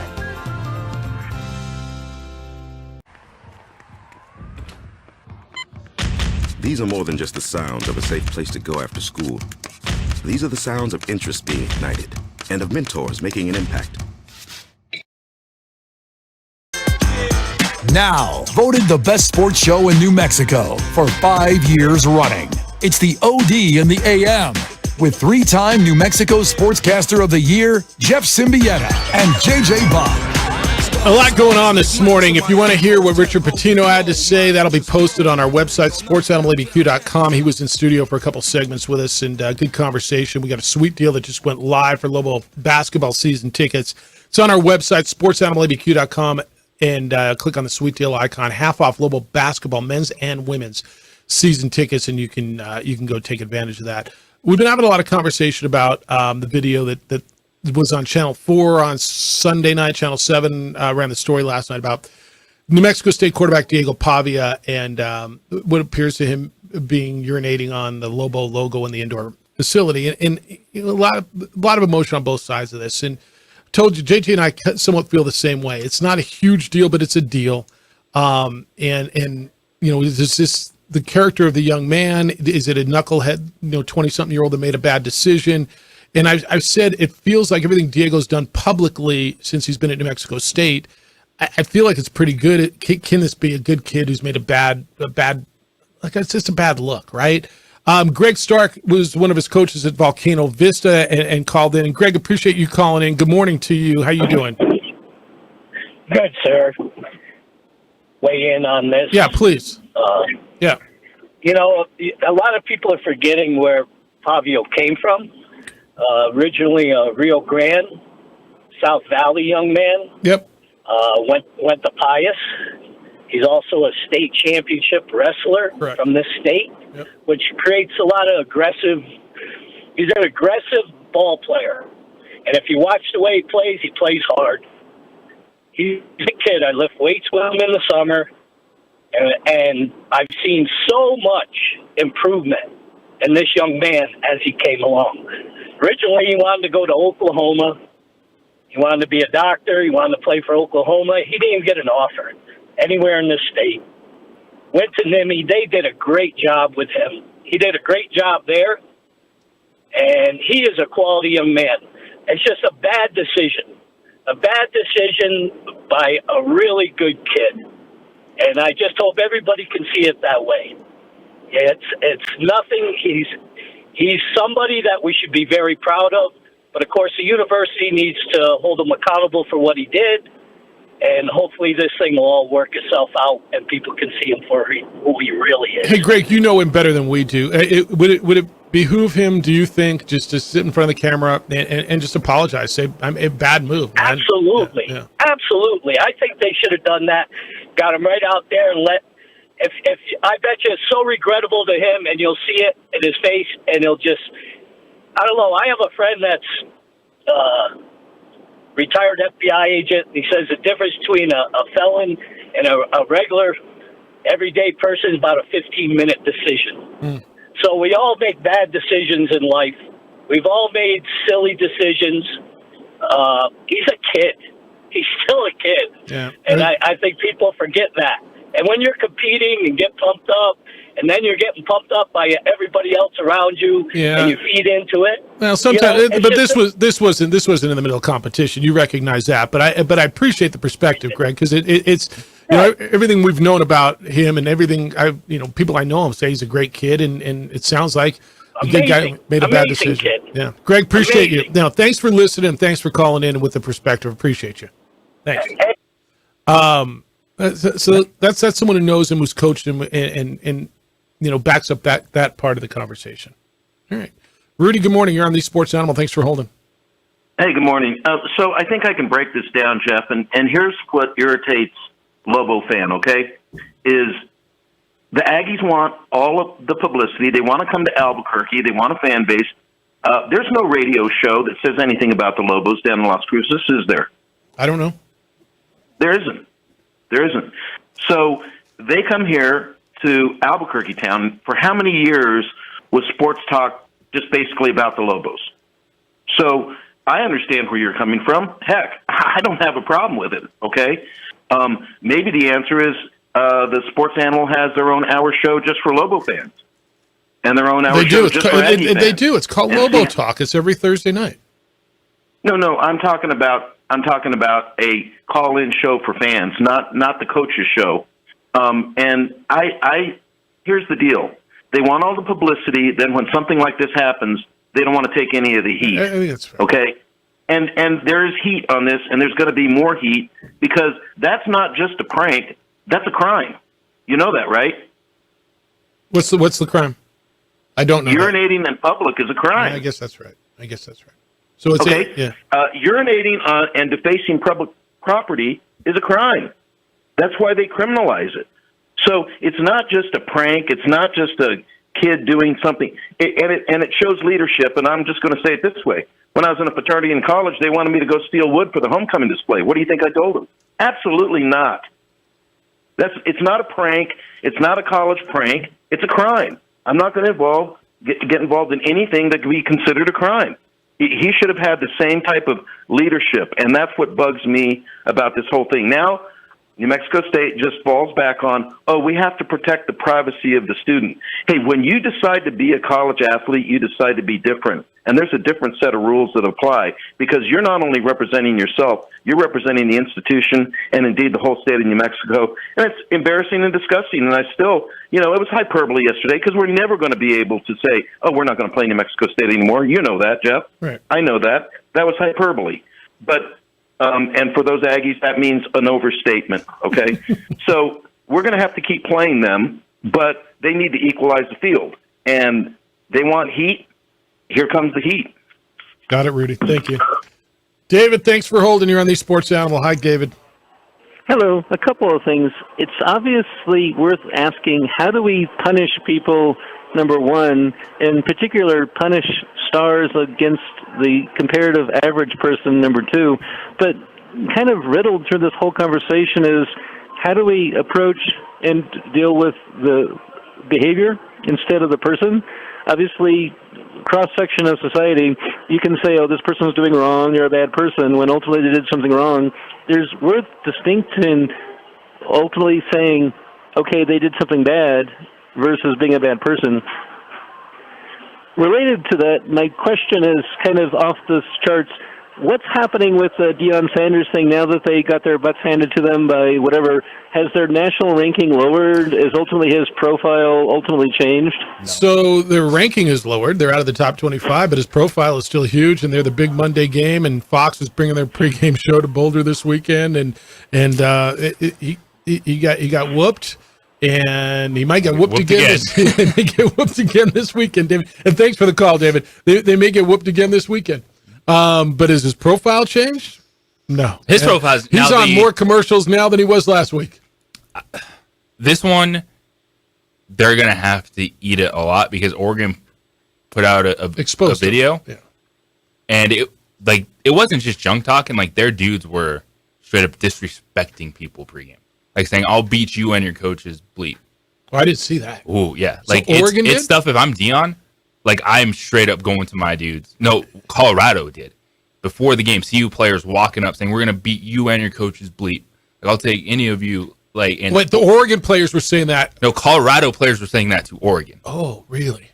Oregon put out this hype video post-game with those comments, with the highlights. And that's what Colorado has to be ready for. They are not a championship team, but they're going to take shots like they're a championship team. And if I'm Deion Sanders, that's the one thing I need to rule my kids on. I'm like, you cannot be at midfield saying you're going to beat up the opposing team's players and coaches and think that's going to work out. Well, and Deion says too, we don't talk about anybody else. That's kind of one of Deion's things. I don't say anything about anybody else. Absolutely talking about Oregon pregame, and that's what they got. I haven't what they seen deserve. that. Yeah, you need to see that video Oregon put out. Okay, because they put them on blast. So here's the reality of this. What Prime and Colorado has done has been insane, and I think they're going to get bowl eligible. I think they're going to be in the postseason. And from where they started with a 3.5 over/under win total in Vegas, from winning one game last year, from being horrible. If they get to 6 or 7, it's a heck of a turnaround in year one. And as Deion said, this is as bad as we're going to be. This is the worst we're going to be. But Deion says all the time, I don't talk about anybody. Why does everybody talk about us? I keep receipts, but why does everybody talk about? Well, if your kids are out there doing it, then that's a problem. And it's going to be hard. It's kind of a spin-off of what we're talking about, right? With Diego, right? Who's responsible? I mean, these are young men who are their own men. You can't control what everybody does, right? You're the athletic director. You're the coach. You're responsible for what every kid's doing all the time. Deion says, we don't talk, but your kids are out talking. And I haven't seen the video, but I take your word during for the break. it. It's another wrinkle to this story of you have to be able to take it. What Deion Sanders, what Colorado is putting out there, they got to be prepared because Oregon, USC are humbling moments for this program right now. Interesting. SC's coming in. SC's good. And the reality is Colorado's got a couple of really good skill players. Their quarterback is really good. Shador's great. How about that? I hate the word great because it's overused. He's really, really good. I'll give you this. Travis Hunter's great. As far as an athlete, right? They've got some really good skill players. Their line play got exposed. Oregon's offensive and defensive line exposed them, and that's where the difference is. Now, will Deion recruit linemen? Will they get better next year? Will guys want to go to Boulder? I got to believe they're going to be a lot better in the trenches next year. But don't you think that was the difference? Because Oregon's skill players are really damn good too. Oregon's putting first-round draft picks on the offensive and defensive line into the NFL. And they exposed Colorado, right? Now, SC's going to be pretty good up front too. I don't know that their defensive front's is good. I think we've seen this in college football. You can find skill players. Yeah. You can get a quarterback. The building the lines is where that, even in the transfer portal era, that will take you an extra season. But as far as where is Deion now, so they fell out of the top 25. So their ranking dropped, yes. But did their profile drop? Fox put them on Big Monday. They are promoting the hell out of that game. Fox's pregame show is back in Boulder again this weekend. No, they're still riding the Deion train as much as they can. They're making them play that game at 10 o'clock in the morning in Boulder, Colorado. Breakfast with the Buffs on Saturday morning because prime time. All right, you ready to do a little red zone? I know we've teased this twice today. When we come back, will the Dolphins break the all-time scoring record? Will the Eagles, are they an elite defense? We got a bunch of good stuff on the NFL Red Zone. That's next on the opening drive on 95.9 FM and AM 610. The Sports Animal, your home for Sunday night and Monday night and Thursday night football. At Boys and Girls Clubs, we don't do just one thing. We do whatever it takes to meet the needs of every. We would like to thank the following sponsors for making this broadcast possible.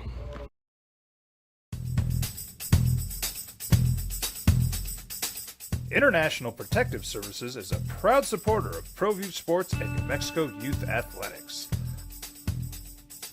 IPS provides residential and commercial security services in the Albuquerque metro area. For more info, please call 505-897-2420 or visit internationalprotectiveservice.com. Hi, I'm Steve Stucker here for Dr. Robert Melendez and the Juliet Eye Institute. You may remember me like this, but no more. The glasses are gone. I tossed them months ago because of a brand new procedure from Dr. Melendez known as RLE, Refractive Lens Exchange. The latest technology, the best eyesight I've ever had in my life, and you can check it out by clicking on the link in the description right here.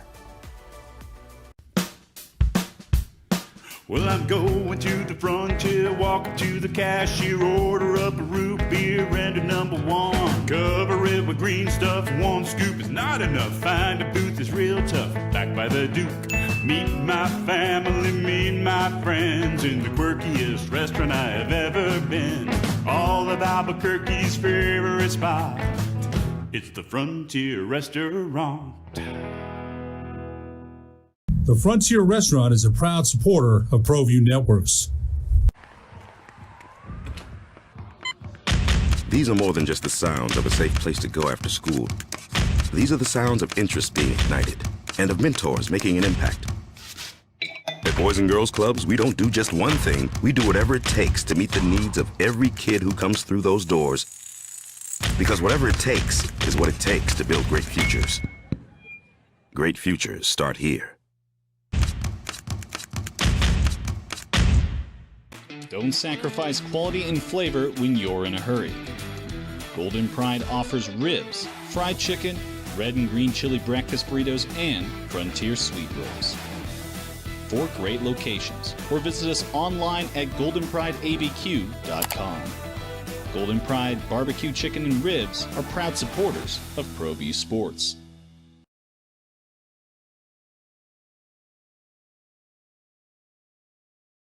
We would like to thank the following sponsors for making this broadcast possible. Hi, I'm Steve Stucker here for Dr. Robert Melendez and the Juliet Eye Institute. You may remember me like this, but no more. The glasses are gone. I tossed them months ago because of a brand new procedure from Dr. Melendez known as RLE, Refractive Lens Exchange. The latest technology, the best eyesight I've ever had in my life, and you can check it out by clicking on the link in the description right here.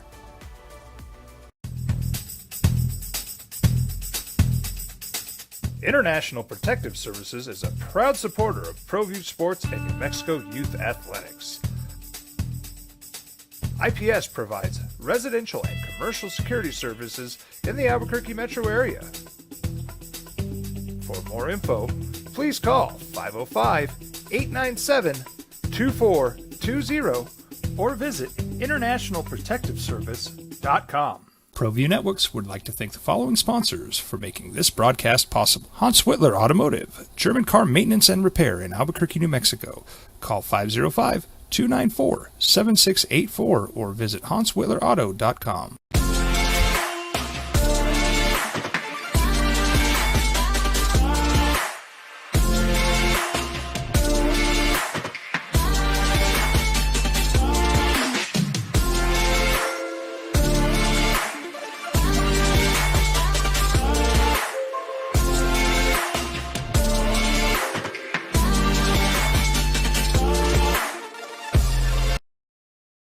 Sports Animal.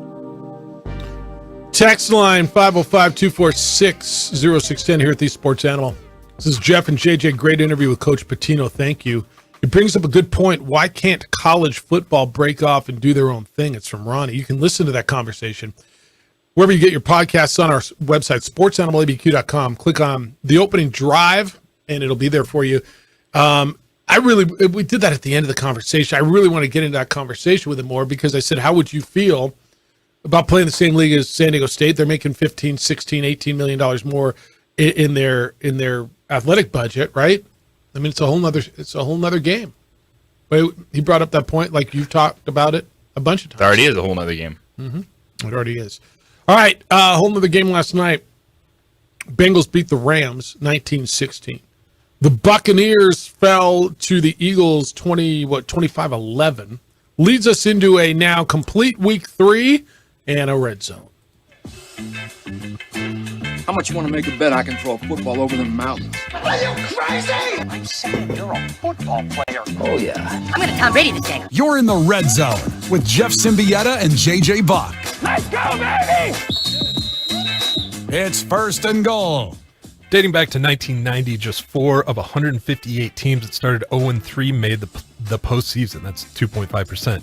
The Bears, Broncos, Panthers, and Vikings are all currently 0-3. If one of these teams were to make the playoffs, which one would it be and why? It is still the Minnesota Vikings because they have yet to play a division game. They have a division that even at 0-3, it's not like they can't beat the Packers and the Lions and, of course, the Chicago Bears. And so that would be the team that has the best path to the postseason. There's only one answer, and it's the Vikings. And it's because they're the best team out of those. They're the only ones that look like a good football team, even though they're 0-3. They've been in every game. They did win 13 games last year. They, out of those teams, have the best quarterback. They have the best weapons. And to JJ's point, they have the best path. So will they get there? I would argue against it. But if you're saying which one of those 4, there's only one answer, and it's the Vikings. Second and goal. Ready, down, put. We talk about elite defenses in the NFL a lot on the show. However, we rarely bring up the Eagles in those conversations. Last night, Philly's defense dominated the Buccaneers. Tampa Bay had just 41 yards and 1 first down on the ground off 17 carries. They also held Baker Mayfield to 146 passing yards and snagged his first interception of the season. Is the Philadelphia Eagles defense elite? Where would you rank them overall? They're really good, and there's nothing wrong with being really good. I think we overuse elite and great sometimes. So I don't think they're elite, but I mean they're in that next shelf. They're, if you're going to say what's the elite differences, I mean we had the Cowboys until last week is elite. I think the Saints, I don't even know who's elite anymore. Buffalo looked great this week. Dallas looked great the 2 weeks prior. Against whom? The Saints looked great up until the fourth quarter on Sunday. I would have them on that second shelf as a really, really good defense. That's not a slant on them. San Francisco's probably the best defense in the league right now. And they're on that next shelf with a bunch of teams. The best defense in the league is the Cleveland Browns. They're really good. No doubt about it. They are the best defense. And I do believe we overuse the terms like elite and great, but that's also just vocabulary. Yeah. But if you want to narrow down the question, are the Eagles an elite defense? No, they're an elite run defense. They have the best rushing defense in the league. And so that's kind of pick your poison. Teams have been able to pass on Philadelphia this season, but they can't run the football. And so you're looking at a unit overall that has the potential to be a top 5, and that is why they're still a favorite in the NFC because of what they can do. Elite, not overall, but elite rushing defense. 3rd and goal. The Miami Dolphins are on fire right now offensively. They are currently averaging 43.3 points per game, 188.3 total yards per game on the ground, and 362 in the air. In last weekend's complete beatdown versus the Broncos, they averaged 0.986 points per play. If they were to continue this pace, they would beat the 2013 Broncos record of 606 total points by 130. Will the Dolphins break the all-time scoring record? And if they do, who will be their offensive MVP? I think the Dolphins will break the record. I don't think they're going to break it by 130 points. You're going to have some tight division games with Buffalo and New England. And we saw New England, they won that game. They scored 24 points. I think Buffalo is going to be another test. They still play the Bills twice the rest of the season, but there's some games on that schedule. The Raiders, the Titans, late season, the Commanders, where they could have some pop games. And you know what the answer is? It's the quarterback. Yep. The quarterback is always going to be the MVP. Yeah, it's Tua. And I think they got a really good chance at it. They're not scoring 70 ever again. I mean, is that fair to say? Since we've never seen it in our lifetime? When was the last time it was? 60-something? I think it was 66. Is it fair to say that we've never seen it in our lifetime? So I'm going to guess you're not going to do it again this year? But I do think so, and if the MVP, if that's the case, the MVP is Tua, and it might be time to stop saying if he stays healthy. Now, it is the time, because it is because that's the preface on his name, isn't it? We got to stop saying it, because you could say that with every starting quarterback. If Aaron Rodgers stayed healthy, how'd that work? If Derek Carr stays healthy. 4th and goal. Did I stutter? Beer me. Week 3 of fantasy is now in the books. How's your squad looking? Mine keeps getting burned on Monday night. So what player or players helped or hurt you the most last week? You want to know who helped me the most? Buffalo's defense. That's why I won. I mean, literally. I mean, the guys who hurt me, all of them, like Calvin Ridley scoring 2 points, and Kyron Williams last night hurt me a little bit. And Miles Sanders is killing me. But yeah, the Buffalo defense helped me the most by far. If you're looking ahead, Joshua Palmer, Quentin Johnson on the waivers. Which one you like better? Wide receiver. This weekend, Joshua Palmer will help you win long term. You got to go with Quentin Johnson. First round pick out of TCU, big bodied wide receiver that can fill that Mike Williams role in a viable passing offense that you can start multiple receivers from the Chargers. So get those bids in for those guys today. Donovan. They're both gone in my league, dude. Well, because you're in the best league ever. You have the smartest people in your league. Is that why I'm 0-3 in that league? Yes. And it depends on size. Like if you're talking 14 team league, size does matter. It doesn't matter. Size matters. Don't believe them. That's going to be the highest ones. Like in a lot of 10 team leagues, those guys are going to be available. You're going to be out there with Mike Williams going down for the ACL. And you just got to start throwing some darts that time of year. This is your last chance to really attack the waiver wire. Josh Palmer's available. A winning guy. Who do you like? I like Josh Palmer and those that you brought up. What about DJ Chark? Do you see now maybe that was just an Andy Dalton thing and he loves him. DJ Chark had a day. So did Adam Thielen. So did Adam Thielen. Ooh, he had a big day. How much of that is fool's gold? All of it. Is it all? If Andy Dalton starts next weekend, those guys are. Adam Thielen is wide receiver 3 easy right now. Like, he is in your starting lineup. Shark can be a flex play with Andy Dalton, but Bryce Young comes back. It's just going to be growing pains for that offense. Elijah Moore. Love him? Don't love him. But like he's him? Playable if Deshaun Watson continue to show some life. Okay. All right. Who's hurting you? Well, Devontae Adams kept me in it, and then the Eagles shut the door. I was up by like 16, and then of course they scored like 18, and I got another loss. So there were some dudes who had days. If you had Devon Achane or Mostert or Tua, or I think Achane was starting like 2% of leagues. Yeah, and there's wasn't. And it's crazy part about that is Achane. Sorry. Every league I'm in, he's on the roster, but almost nobody played him. Keenan Allen. Keenan Allen went bonkers this week. Devontae went nuts. There were some big numbers this week. Big numbers. All right, 505-246-0610, 888-922-0610. Your emails are coming in. I got a lot of them. Jeff at sportsanimallabq.com, JJ at sportsanimallabq.com. Got a Jason email. Thought we might get one of those today. Want to hear from you. I'm going to reset you at the top. And by the way, do you have your Travis Kelce jersey yet? Because you might not be able to get it if you don't. It's the opening drive on 95.9 FM and AM 610 Sports Animal, your home for Sunday night and Monday night and Thursday night football. Get qualified for a trip for 2 to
We would like to thank the following sponsors for making this broadcast possible.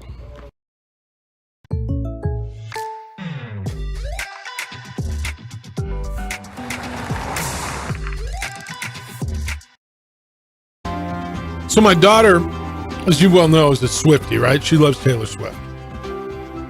We saw Taylor Swift at SoFi. Well, I mean, just terrific, right? So she was showing me all the memes. It's amazing the worlds, right, we all live in. Did you see all the social media stuff explaining football to Swiftie fans, Taylor Swift fans, Swifties who were watching football for the first time this last weekend. Okay, so and basically it said, all right, you get 4 tries. They call them downs, and if you get 10 yards, you get to start over again, and then you decide to put the ball in that painted area for 6 points or kick it through the uprights for 3. And then it said, and the Dallas Cowboys always suck no matter how good their fans tell you they are. The amount of attention, and it's funny, I don't even know how deep into this relationship they are. They might not even, like, people are, if they get married. If they get married, are you kidding me? I mean, they're a few weeks into this. But Travis Kelce jerseys, because Taylor Swift was there, according to Fanatics, where you get a lot of your sports gear, Travis Kelce's jersey was one of the top 5 for the NFL on Sunday. And then he saw a nearly 400% spike in sales through NFL Shop on his jersey. 400%. Was that insanity? It was all because of that. And by the way, he didn't speak to reporters afterwards. He's a little busy. He always speaks. He had a date to go on. Yeah, I guess that's right. In his denim bleached, washed Canadian tuxedo. Now, do you think anyone noticed he went up with a Jason Kelce jersey? No. Did you see all the memes yesterday from Philadelphia fans? The only pairing we care about, and they had Jason Kelce next to DeAndre Swift last night. Yeah. It was amazing. Do you like Kel Swift, Traveler, Trailer? What are we going to call this? And is this the biggest power couple ever? I think Jay-Z and Beyonce would like to have a word. Okay, sports-related power couple. Because A-Rod and J-Lo was pretty big. Yeah. And people forget how big Madonna was and how big Dennis Rodman was. Like, Madonna was... Look, Taylor Swift is the biggest entertainer in the world, right? Period. Biggest. Period. Yes, right now, yes. I think... Now, this is before social media, so it's got to be put on a relative basis. Madonna was that back in her day. Was she not? And Rodman, I would argue with you, was a bigger star than Travis Kelce, right? I mean, that's not even an argument, right? That could be a close. If we're talking Rodman about them crossed over in the moment with the Bulls, winning championships, the hair, the everybody knew who Rodman was. I don't know that everybody knew who Travis Kelce was until Sunday. Everybody knew who Dennis Rodman was. Everybody did. Now, maybe for the wrong reasons, but whatever. I mean, I'm not, look, this is as big as it gets, but I would argue that Madonna and Rodman back in the day was on this scale. People are telling me, no, this is the biggest ever. And this is as big as, this is huge. J-Lo and A-Rod was pretty big too, though, no? Wouldn't you say? Yes, because it had the spiciness of A-Rod and everything he went through. Yeah. Look, her side outweighs almost everything. I would argue Madonna was as big relative. Like Taylor Swift's bigger because social media just is the difference maker. This is insane.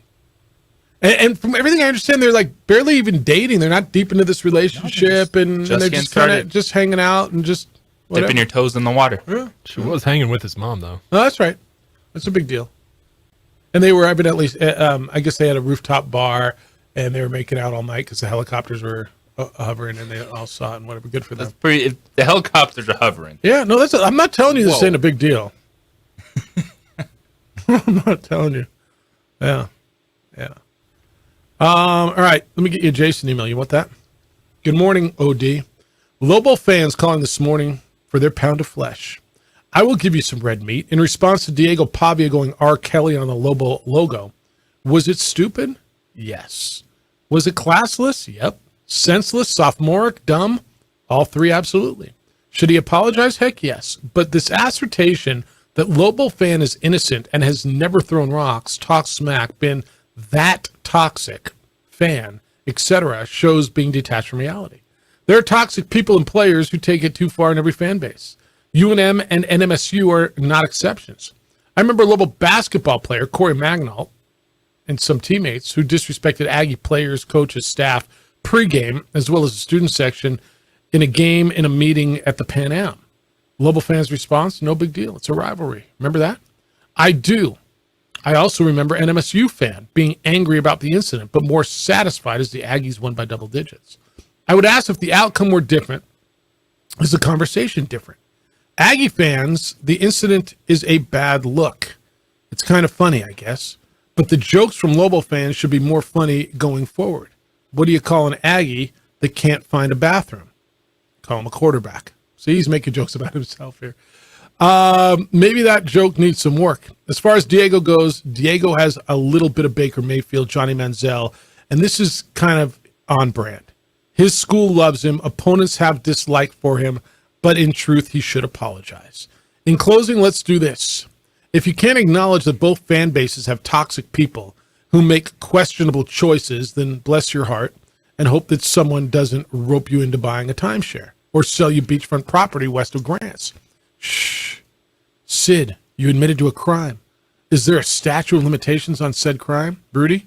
Adolf? Thoughts? Crimsonally. That's from Jason. He sent me a PS.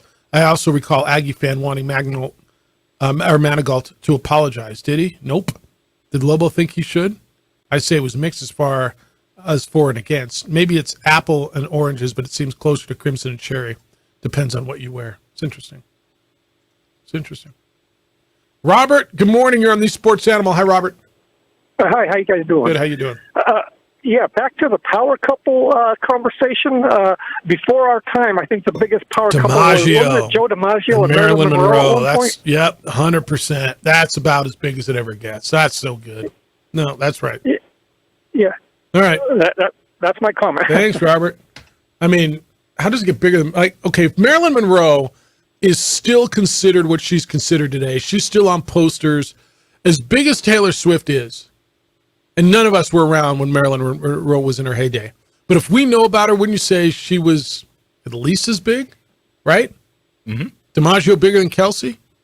Yankees, baseball, 50s? 100%. And then she went on to be with the president. That's a great call. I mean, and we don't even know if they're a couple.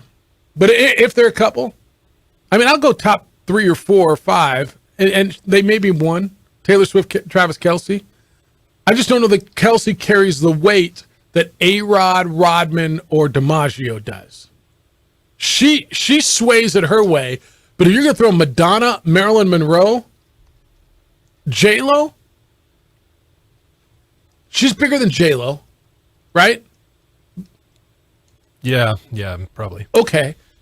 I don't know that I think at the height of Madonna, Taylor Swift is that much bigger, if at all, than Madonna or Marilyn Monroe. I'm just throwing it out there for you to rank your power couples. Do you remember Andre Rison and Left Eye Lopez? Mm-mm. She burned down his house. that was in my neighborhood. Was it really? Yeah, it's crazy. So when you talk about those power couples, they weren't powerful at all, but they had their problems and they were known. So I always think about that. All right. What about this wouldn't work. Andre Agassi and Steffi Graf was pretty big. Are they still married? I don't believe so. You don't believe so? I know Andre's still big in the Vegas community. Still does a bunch of stuff there. That's a pretty big one. All right, 505-246-0610. I'm still here for you. No, it looks like he is. They are, right? Yeah, since 2001. How about that? All right, so imagine the movie script. Famous football star hates his popular girlfriend, yet can't break it off and feels trapped.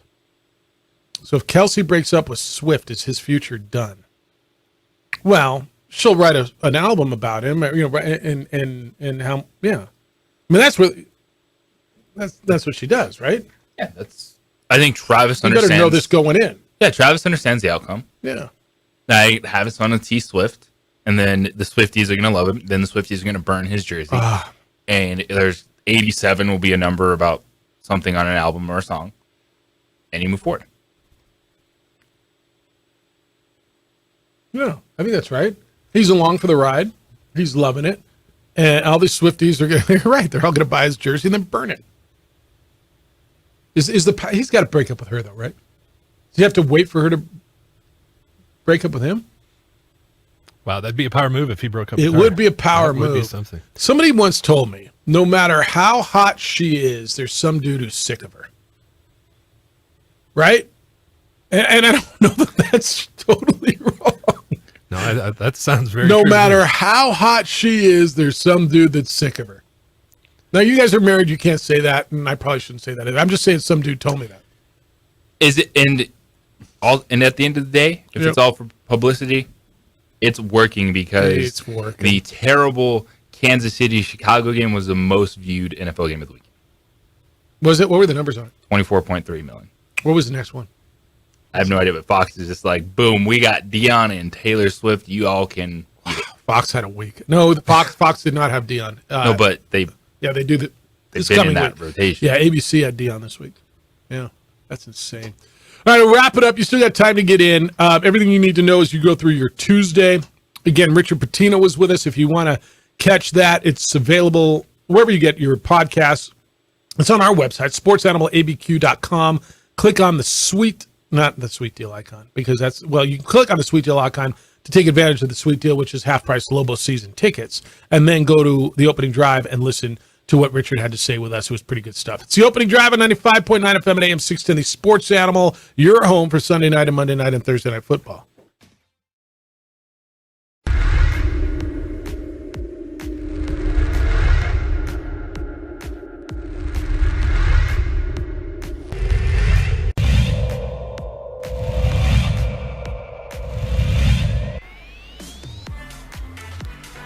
Olivas going to the corner of the end zone. Nice grab there by Josh Jackson, and that's going to be a touchdown, El Dorado.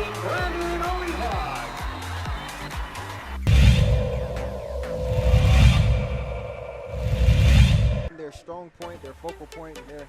Nelson will keep it himself for some room on the right side. Nelson's on his feet, and he is in. It's a touchdown for Noah Nelson.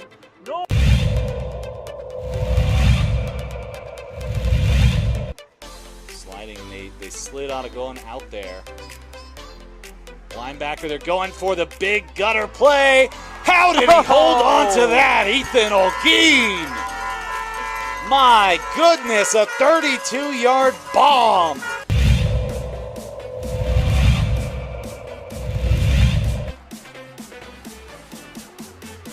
He's going to launch this one long, and it's a little bit short, but what a pull down. Fabian Trujillo. Unbelievable, this man.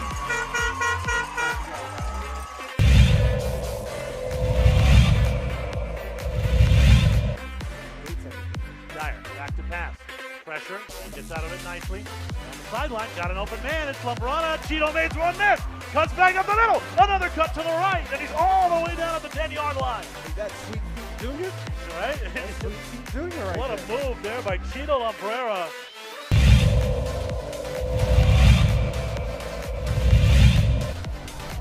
Second and one, give it to Gallus. Once again, he evades one tackle, evades two. Breaking into the open, there's a block, bye-bye.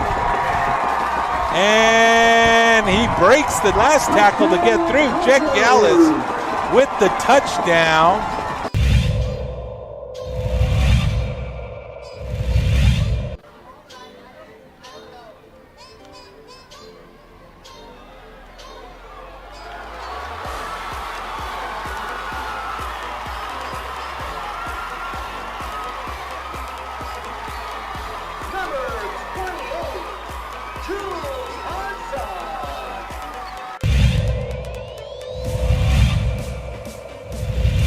Happy with his defense so far. Vukovic, and that ball is ripped up. Bernalillo will have this ball at the 1-yard line.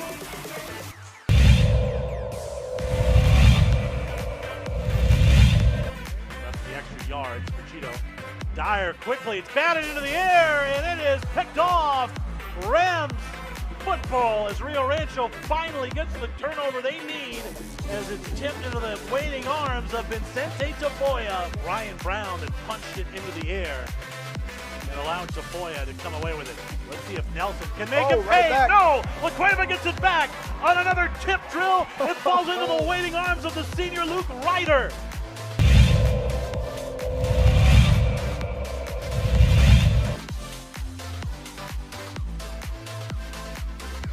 Kick is up.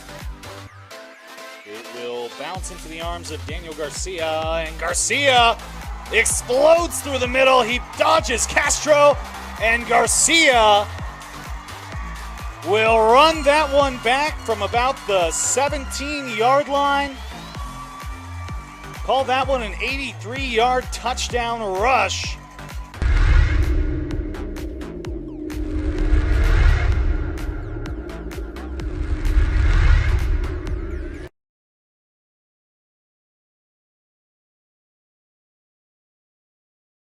We would like to thank the following sponsors. 100% true. Tom Brady got tired of who?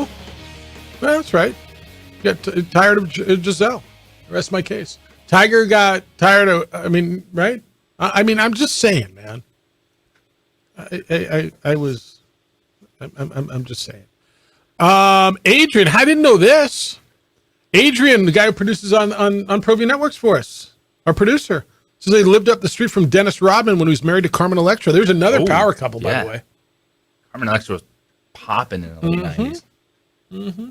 I'm going to lean to DiMaggio and Marilyn Monroe as like number one all time. That's going to be really, really hard. If Kelsey was a DiMaggio, and by the way, he's not. Like, he's a really, really good NFL player.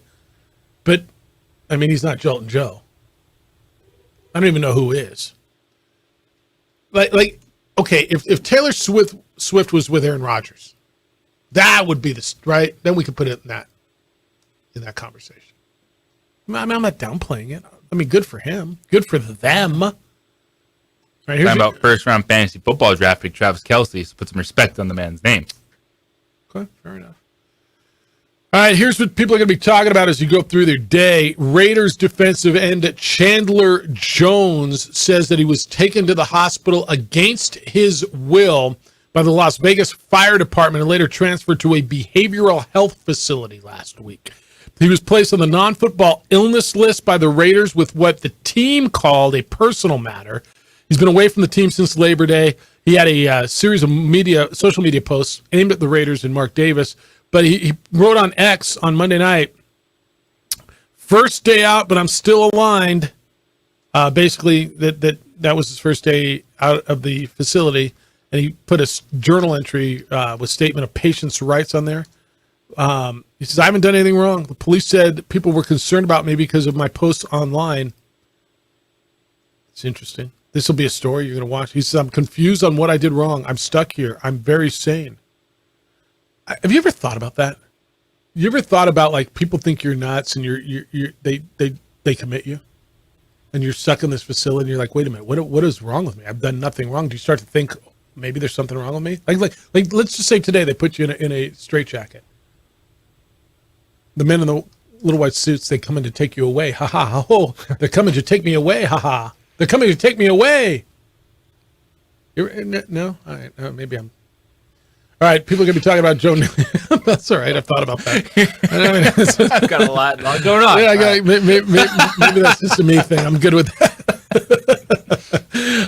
Joe Namath blasts the Jets and Zach Wilson and the entire organization for Aaron Rodgers going down and them not having a better quarterback behind him, and so that's going to be a big deal. All right. Born says, can Lobo fans quit with the we beat UMass who beat New Mexico State, so we're still better than the Aggies, regardless of the head-to-head result? I haven't heard any of that, man. Have you heard any of that? No. From Born say that? I think they've quit it, Born. I've not heard one Lobo fan say we're better than the Aggies because we beat UMass and they didn't. I've heard we were told we couldn't beat a team that beat us, and then we went and beat them.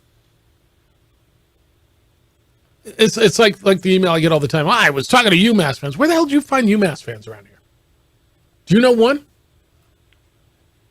Probably on the message boards. Okay. I was talking to them on the message boards. Oh, fair enough. I'll work with that. And then the Eagles, I guess Jalen Hurts and a bunch of guys had the flu or flu-like symptoms and played yesterday in their win. Hey, how about Joe Burrow going out there? Talk about Joe Burrow. Yeah, he said the risk of injury was not as much as the risk of going 0-3, and so he said he had to play. He said, I had to play through it. Got through it, no injuries, so moving on to next week. An injury that kept him out last week. Well, no, it didn't keep him out last week. They forced him out last week of practice. I wonder how severe it is. I don't know how much of this is mind games. I don't know how close he was to not playing. It's not mind games if he's not practicing. Yeah, I think that's right. And it's a muscle injury.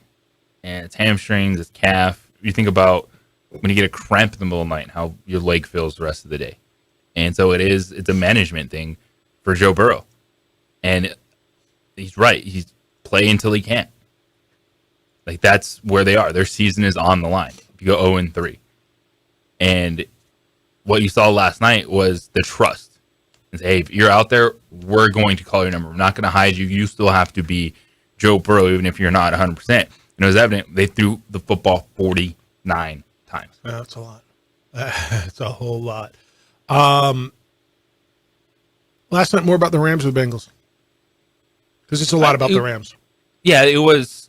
And the Bengals took advantage. Their defense swarmed the offensive line. And I think that's where, Friday morning, we need just to get all the offensive line reports. Can you do that, DC? Just print me out Friday morning every offensive line injury report, because that is going to decide what happens that weekend. Do I play Alvin Kamara next week against Tampa Bay? I just watched the offensive line of the Eagles run through Tampa Bay. DeAndre Swift wasn't getting touched till he was 8 yards down the field. That is the best offensive line in football. Kamara hasn't played. He's now, I think he was allowed to practice in camp, but he's been out the last 3 weeks suspended. First game back. Do I play him next week against Tampa Bay, who just gave up 200? Depends on what your options are. Well, I got. That's the biggest. If you have Kamara, you probably put him right back in. I got Mixon and Kyron Williams on that team, and Brian Robinson. But Jamal Williams is out in the New Orleans backfield, so it's a rookie. So Alvin Kamara should come in and be 1A right away. Right? I mean, you got Mixon, Kyron Williams against Indianapolis, Mixon against Tennessee, Brian Robinson against Philly, Jerome Ford. I got running backs, dude. It is good to be deep at running back. What do you want to do with Kamara there? Is it? What's your record? JJ is just like, whatever. Running backs do not do anything for you. Hey, I get the strategy. I mean, he's right. You can get 40 points with a receiver. That team's any given 1-2. Yeah, that team's 1-2. Well, Lamar's the quarterback too. I have morphed into an NFL general manager. I am not paying these guys. I'm not putting them on my football team. I'm picking you up off the waivers. I'm playing first place team this week. Who's he got, dude? Patrick Mahomes against the Jets. Damn. That's an interesting one. Yeah. That's really interesting. Yeah, that is. It's Sunday night. Sunday night football. Oh, that's Monday night. Sorry. Is it in New York? It's in New York. T-Swift showing it's up in New Jersey. Again? Well, Meadowlands. Meadowlands. She's still on tour, or is it just like halftime of her tour? So they added dates to her tour. I don't know when the extended dates take effect. Who do you think has a better workout regime? Probably Taylor Swift. Like her performances, you saw it in person with your own eyes. Dude, that young lady went 3 hours and 40 minutes. Did not take an intermission. Dropped down for like a few 5-minute wardrobe breaks. I was showing some of the pictures yesterday. I think I got like 7 of the different outfits she wore, and she is in shape and she's all over the place. No shirt. I mean, she's putting in the cardio. She have the voice ready, the vocal cords. Yep. All right. So I got who's this? It didn't say who it is. Mudd is not totally off base with his assessment of Jeffy. The manner in which Jeffy gives the platform to Jason's tired old Lobo suck emails backs up Mudd's point just a tad. If there was a Lobo equivalent emailer to Jason, would I not read those every day whenever he sends them? You read everything. I mean, I read way too many of these, to be honest with you. Jason, I don't know. Do you guys dislike? Do you have a different opinion on Jason's emails than I do? They're well written. They usually have a point. If there was a Lobo equivalent to his email, I would, or whatever, I would read those too. But I give him the platform. I give you the platform, just like I read your text. Should I not read yours because it's taking a shot at me? I read them. I'm here, man. I ain't hard to find. Are there sweatshirts that say that I ain't hard to find? Ain't hard to find. Good stuff today. Appreciate Tim Beck, the offensive coordinator at New Mexico State, with us. Richard Pitino was in studio, the Lobo basketball coach. Both of those are available for you to take a listen. SportsAnimalABQ.com. Click on the opening drive, and it's there. Jim Rome Show is next. The Herd with Colin Cowards after that. 2 Men On is here at 4. And then we'll be back 7 a.m. tomorrow with award-winning radio then.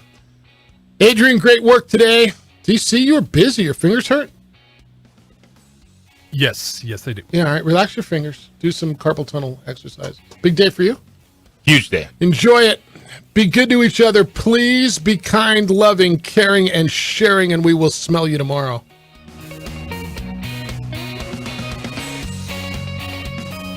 Contact Tax Relief Helpers for details and restrictions. We would like to thank the following sponsors for making this broadcast possible. Young driver, this one. Hard to get her out. She'd been drinking. This one. Both of them gone. They'd been drinking, and he drove clear off the road. This was my family. Drunk driver hit us. And my wife. And our daughter.